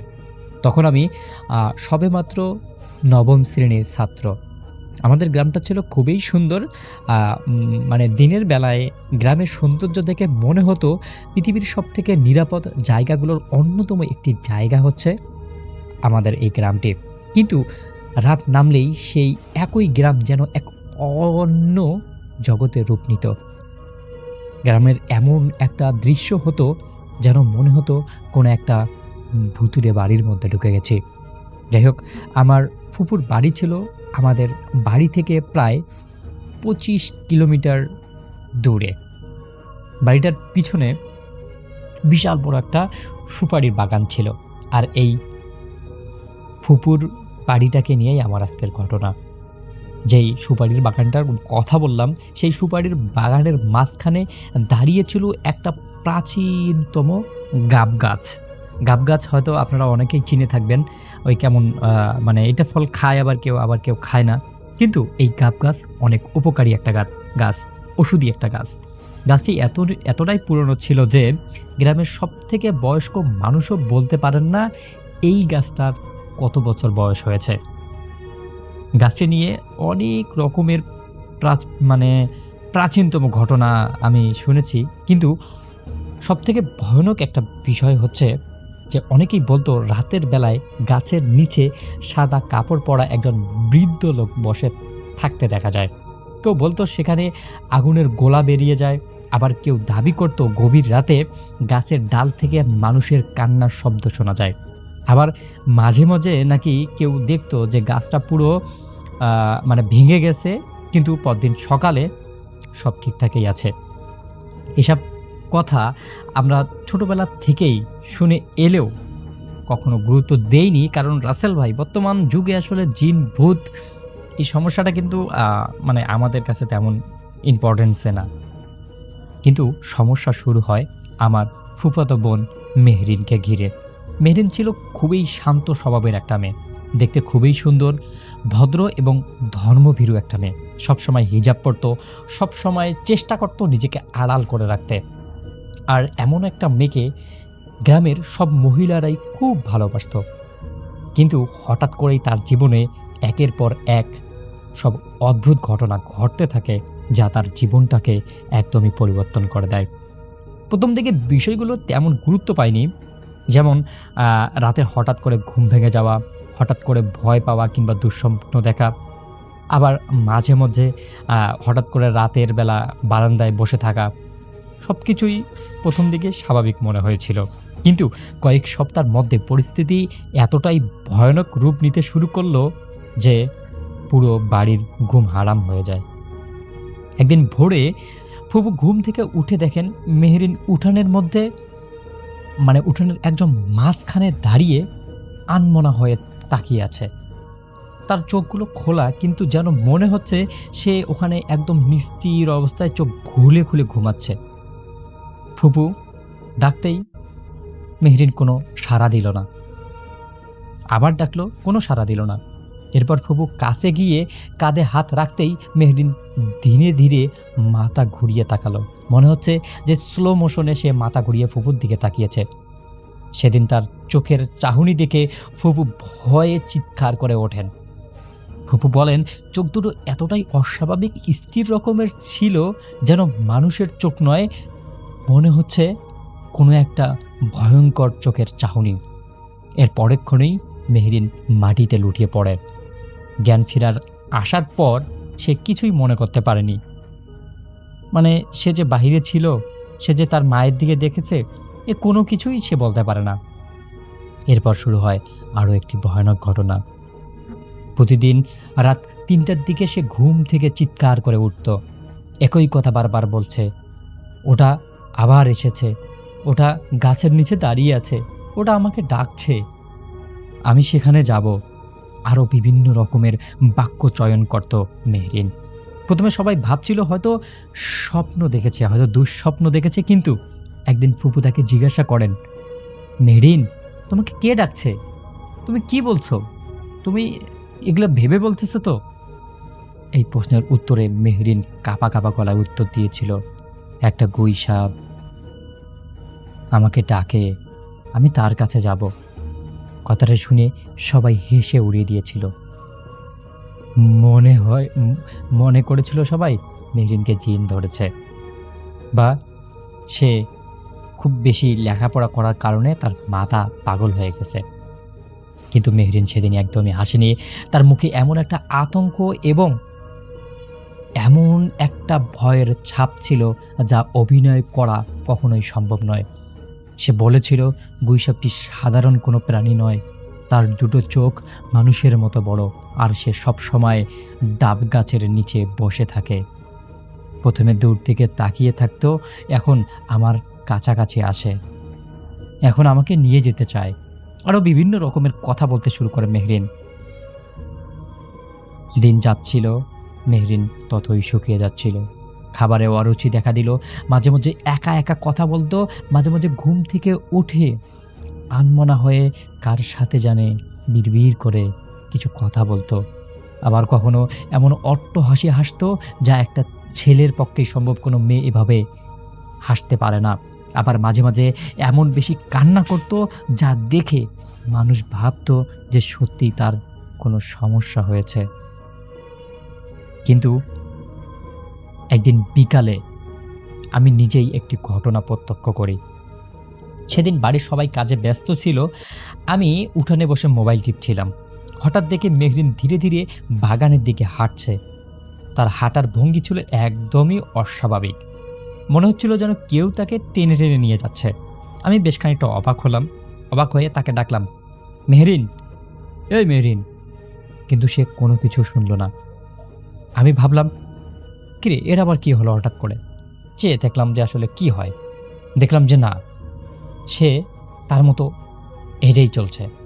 আমি দৌড়ে গিয়ে তার হাত ধরে টান মারলাম। সঙ্গে সঙ্গে সে আমার দিকে তাকালো। সেই মুহূর্তে আমার বুকের ভেতর কেমন যেন চিনচিন করে উঠল। তার চোখ দুটো সম্পূর্ণ রক্তবর্ণ হয়ে গিয়েছিল। আমি ভয়ে তাৎক্ষণিকভাবে তার হাতটা ছেড়ে দেই এবং তার পরক্ষণেই সে স্বাভাবিক হয়ে গেল। আশ্চর্য হয়ে আমার দিকে তাকিয়ে জিজ্ঞাসা করলো, ভাইয়া, কি হয়েছে? তুমি এভাবে আমার দিকে তাকিয়ে আছো কেন?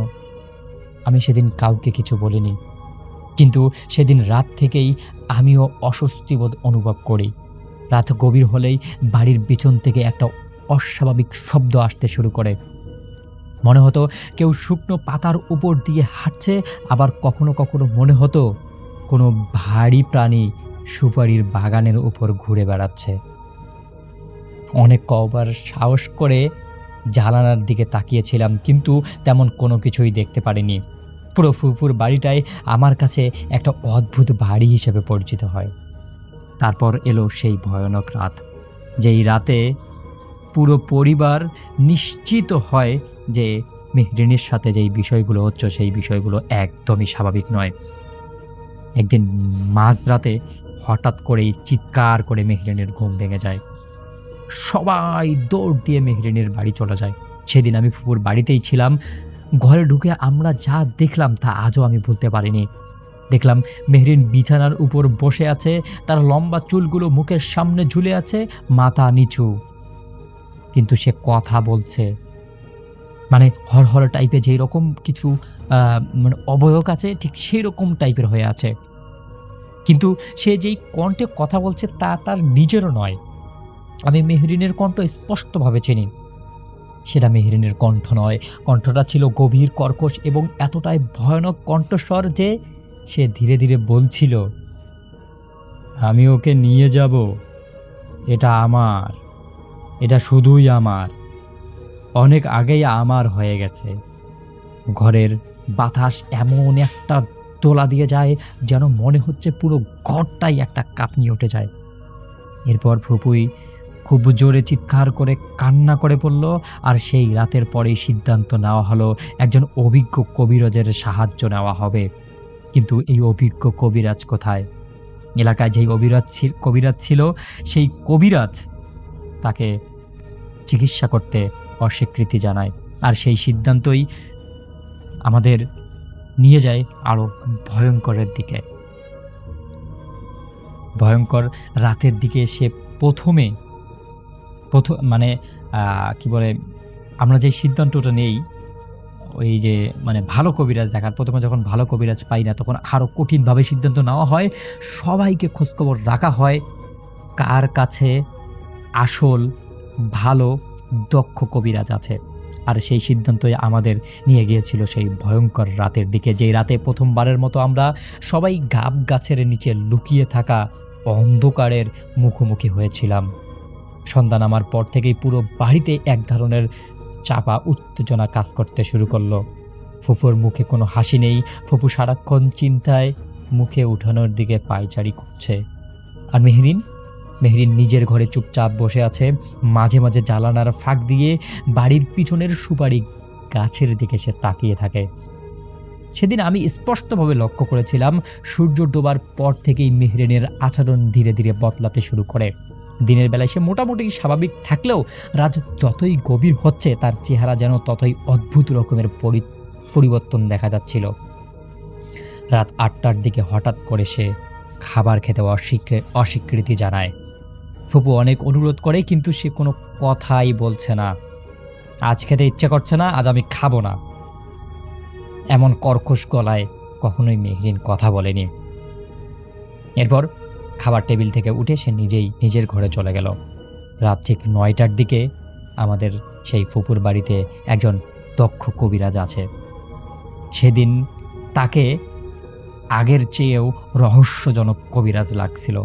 কবিরাজকে দেখেই মনে হচ্ছিল যেন কবিরাজ এই বাড়ির সম্পর্কে সব কিছু আগের থেকেই জানে। তিনি একদম তার মতো পুরো রেডি হয়ে আসছে আর কি। তার পরনে সাদা কাপড়, গলায় কালো রঙের একটা থালে ঝুলছে, হাতে একটা পুরনো দিনের লাঠি এবং কাঁধে একটা পুরনো ব্যাগ। ব্যাগের মধ্যে কিছু অদ্ভুত রকমের জিনিস আছে, এটা বাইরের থেকে স্পষ্ট বোঝা যাচ্ছে। তিনি বাড়িতে ঢুকেই কাউকে কোনো প্রশ্ন না করে সোজাসুজি বাড়ির পিছনের দিকে হাঁটা শুরু করলেন। আমরা সবাই তার পিছনে গেলাম। হাঁটতে হাঁটতে দেখলাম সেই কবিরাজ একদম সুপারি বাগানের ঠিক মাঝখানে পৌঁছে ওই গাব গাছের নিচে থেমে গেলেন। আমাদের সামনে দাঁড়িয়ে ছিল সেই পুরনো বিশাল দৈত্য আকারের গাব গাছটি। দিনের বেলায় সাধারণ একটি গাছ মনে হলেও রাত্রের বেলাতে সেটা যে কতটা ভয়ানক আজকে প্রথমবারের মতো আমি এর স্বাদ গ্রহণ করলাম। গাছটির বিশাল ডালপালা চারদিকে ছড়িয়েছিল, মনে হচ্ছে যেন কোনো একটা দৈত্যর নখ বা তার শরীরের কাপড় এই ডালপালাগুলো। দূর থেকে মনে হচ্ছিল অন্ধকারের মধ্যে কোনো বিশাল দানবীয় প্রাণী দাঁড়িয়ে আছে। এরপর কবিরাজ কিছুক্ষণ একদম চুপ ছিলেন, গাছটির দিকে তাকিয়ে রইলেন এবং আরও তাকিয়ে রইলেন। তারপর ধীরে ধীরে গাছের চারপাশে ঘুরতে শুরু করলেন। 1 বার, 2 বার, 3 বার, 4 বার, এরকম করে 5 বার 6 বার ঘোরার পর 7 বারের বেলায় তিনি ঠিক একটা জায়গায় থমকে দাঁড়িয়ে বললেন। মাটির দিকে তাকিয়ে কিছুক্ষণ থেকে বললেন, এখানে অনেক দিন আগে কিছু পুঁতে রাখা হয়েছে। কি পুঁতে রেখেছে, কে পুঁতে রেখেছে? তার কথা শুনে সবার শরীরে কাঁটা দিয়ে উঠল। তিনি নিচু হয়ে মাটিতে হাত দিলেন। মাটি শুকনো হলেও একটা জায়গায় অস্বাভাবিকভাবে নরম হচ্ছিল। তারপর তিনি আমাদের দিকে তাকিয়ে বললেন, আজ রাতেই সব পরিষ্কার হয়ে যাবে, তবে সবাইকে সাহস রাখতে হবে। যে দোষী নয় তার কোনো ক্ষতি হবে না, কিন্তু যে দোষী তার আজকে বড় বিপদ আছে।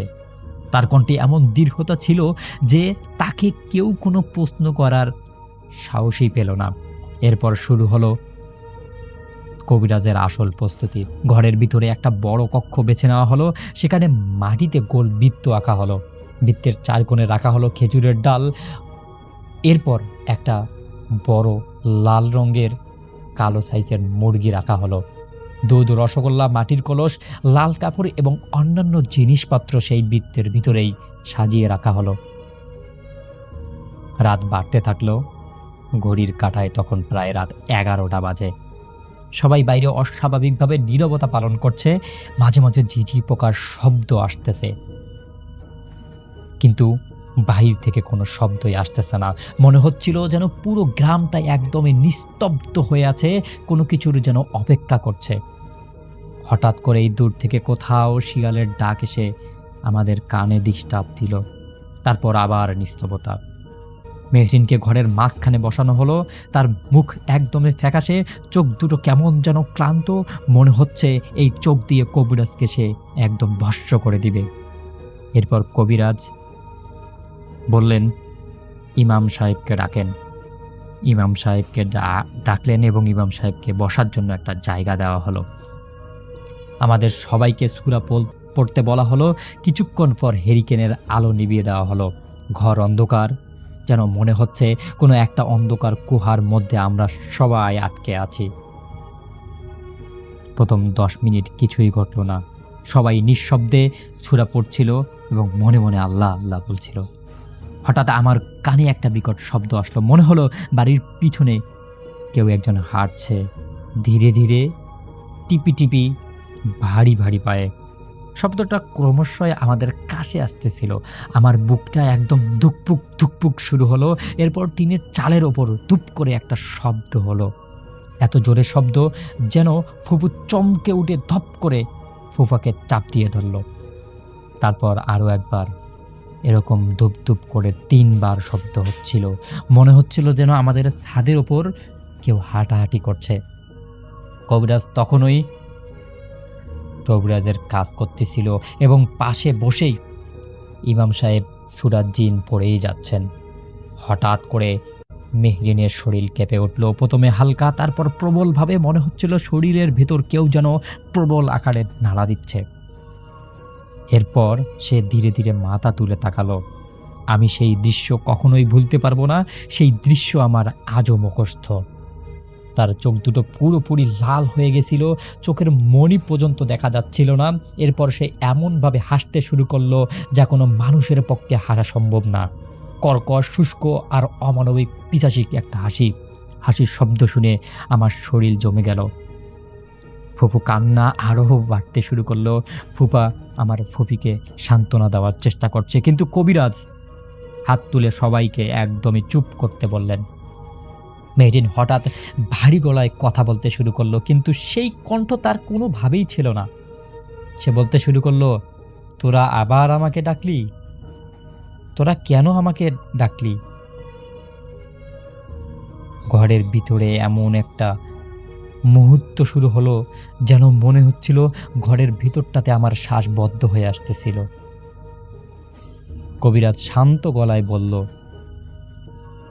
কে তুই? এখানে কি করছিস? এরপর কয়েক সেকেন্ড একদমই নীরবতা, কোনো উত্তর এলো না। এর পরক্ষণেই উত্তর এলো, এই গাছ আমার বহু বছর ধরে। আমার বাহিরে তখন হঠাৎ প্রচণ্ড আমার সে ক্ষতি করেছে, আমি তাকে ছাড়ব না। এই কথার পরেই বাইরে প্রচণ্ড রকমের বাতাস অনুভব করলাম। মনে হলো সুপারি গাছগুলো একে অপরের সাথে ধাক্কা খাচ্ছে। মনে হচ্ছে পুরো বাগানটা যেন কাঁপছে। এরপর আবারও মেহরিন হাসলো। তারপর আবারও বলল, আমি ওকে নিয়ে অনেক আগেই নিয়ে গেছি। আমি ওকেই বেছে নিয়েছি, ও আমার হবে। ঠিক তখনই ঘরের এক কোণ থেকে একটা বিকট রকমের শব্দ এলো। মনে হলো কেউ দেয়ালের মধ্যে খুব জোরে আঘাত করছে। একবার, দুইবার, 3 বার আমরা সবাই আতঙ্কের মধ্যে জেমে পড়লাম। এরপরের ঘটনায় এমন কিছু হলো যা আজও আমার শরীর শিউরে ওঠে। ঘরের বাইরে গাব গাছের দিক থেকে এমন একটা গর্জন ভেসে এলো, যা কোনো পরিচিত প্রাণীর আওয়াজ নয়। না কুকুর, না শিয়াল, না বাঘ, না সিংহ, না অচেনা কোনো ভয়ঙ্কর শব্দ।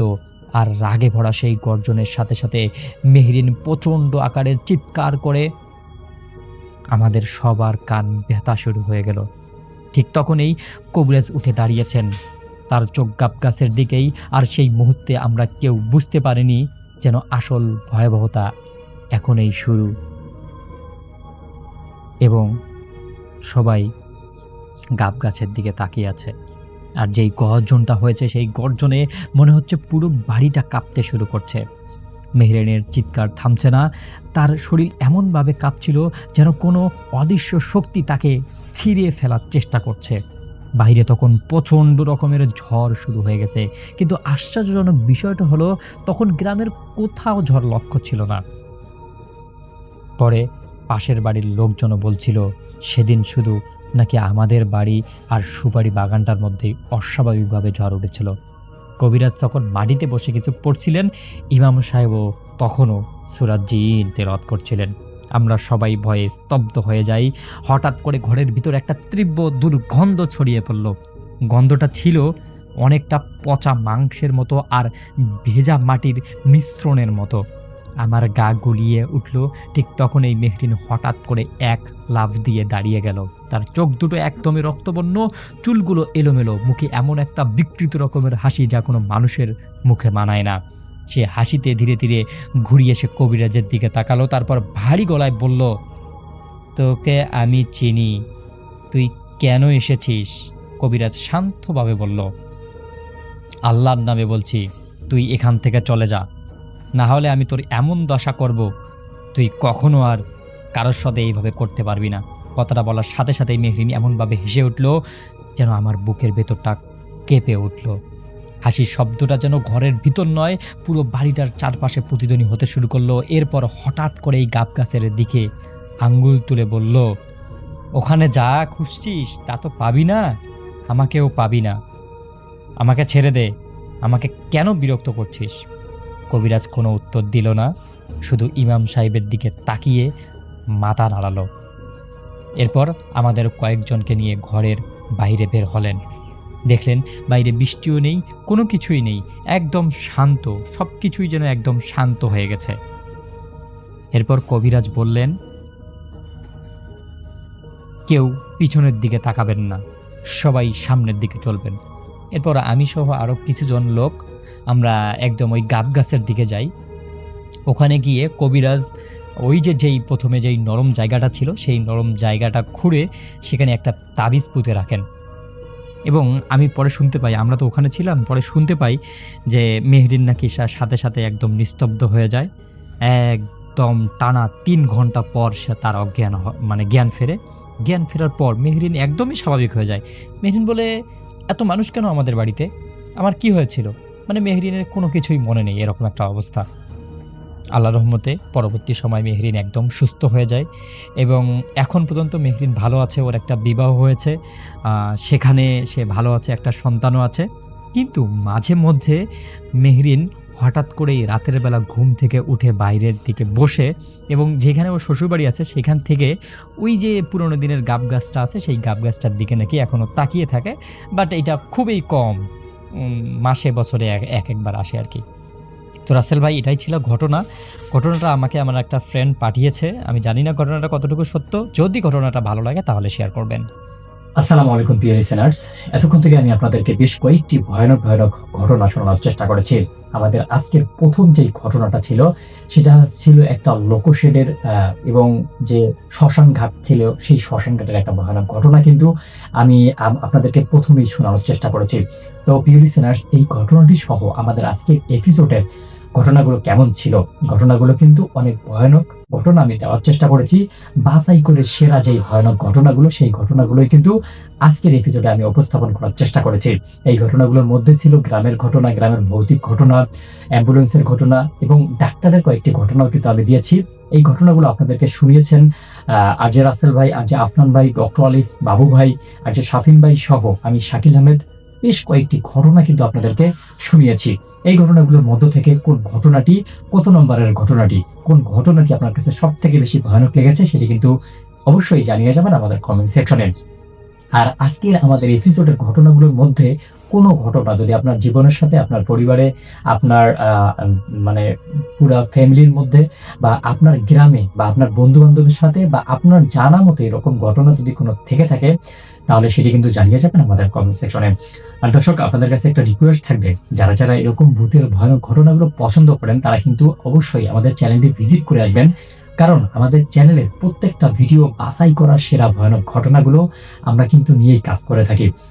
এবং আপনাদের কাছে একটা রিকোয়েস্ট থাকবে যে আপনারা যারা যারা এরকম ভয়ানক ঘটনাগুলো পছন্দ করেন, এবং আপনাদের যারা বন্ধু বান্ধব আছে যারা এরকম ভয়ানক ঘটনাগুলো পছন্দ করে, আপনারা কিন্তু আমাদের ভিডিওগুলো তাদের কাছে শেয়ার করবেন, আমাদের ভিডিওটিতে একটি লাইক করবেন, কমেন্ট করবেন, শেয়ার করবেন, এবং সবথেকে গুরুত্বপূর্ণ যে বিষয়টা সেটা হচ্ছে আমাদেরকে সাপোর্ট করবেন। আপনাদের সাপোর্ট নিয়েই আমরা এগিয়ে যেতে চাই আরো অনেক দূর। তো প্রিয় লিসেনার্স, আমরা শেষ করব আজকেই, এখনই। আমাদের ঘটনাগুলো কেমন লাগলো আমাদের, এবং আপনাদের কাছে জানতে চাই যে আপনারা কোন ঘটনাগুলো শুনতে চান, কোন টাইপের ঘটনা, শ্মশানের ঘটনা, মর্গের ঘটনা, নাকি কবরস্থানের ঘটনা, বা আজকে যে ঘটনাগুলো আমি শুনিয়েছি এইরকম ঘটনাই আপনারা শুনতে চান, সেটা কিন্তু জানিয়ে যাবেন। আমরা সেই রকম ঘটনা বাছাই করে আপনাদের জন্য রেডি করে রাখবো। তো প্রিয় লিসেনার্স, শেষ করবো আমাদের আজকের এপিসোড, কিন্তু এই শেষ, আবারও দেখা হচ্ছে কালকে রাত ঠিক 10টার সময় ইনশাল্লাহ, অনেকগুলো নতুন ঘটনা নিয়ে, অনেকগুলো ভয়ানক ভয়ানক ঘটনা নিয়ে। ততক্ষণ পর্যন্ত সবাই ভালো থাকবেন, সুস্থ থাকবেন, আপনাদের পরিবার পরিজনকে নিয়ে সুন্দর একটি পরিবেশে বসবাস করার চেষ্টা করবেন।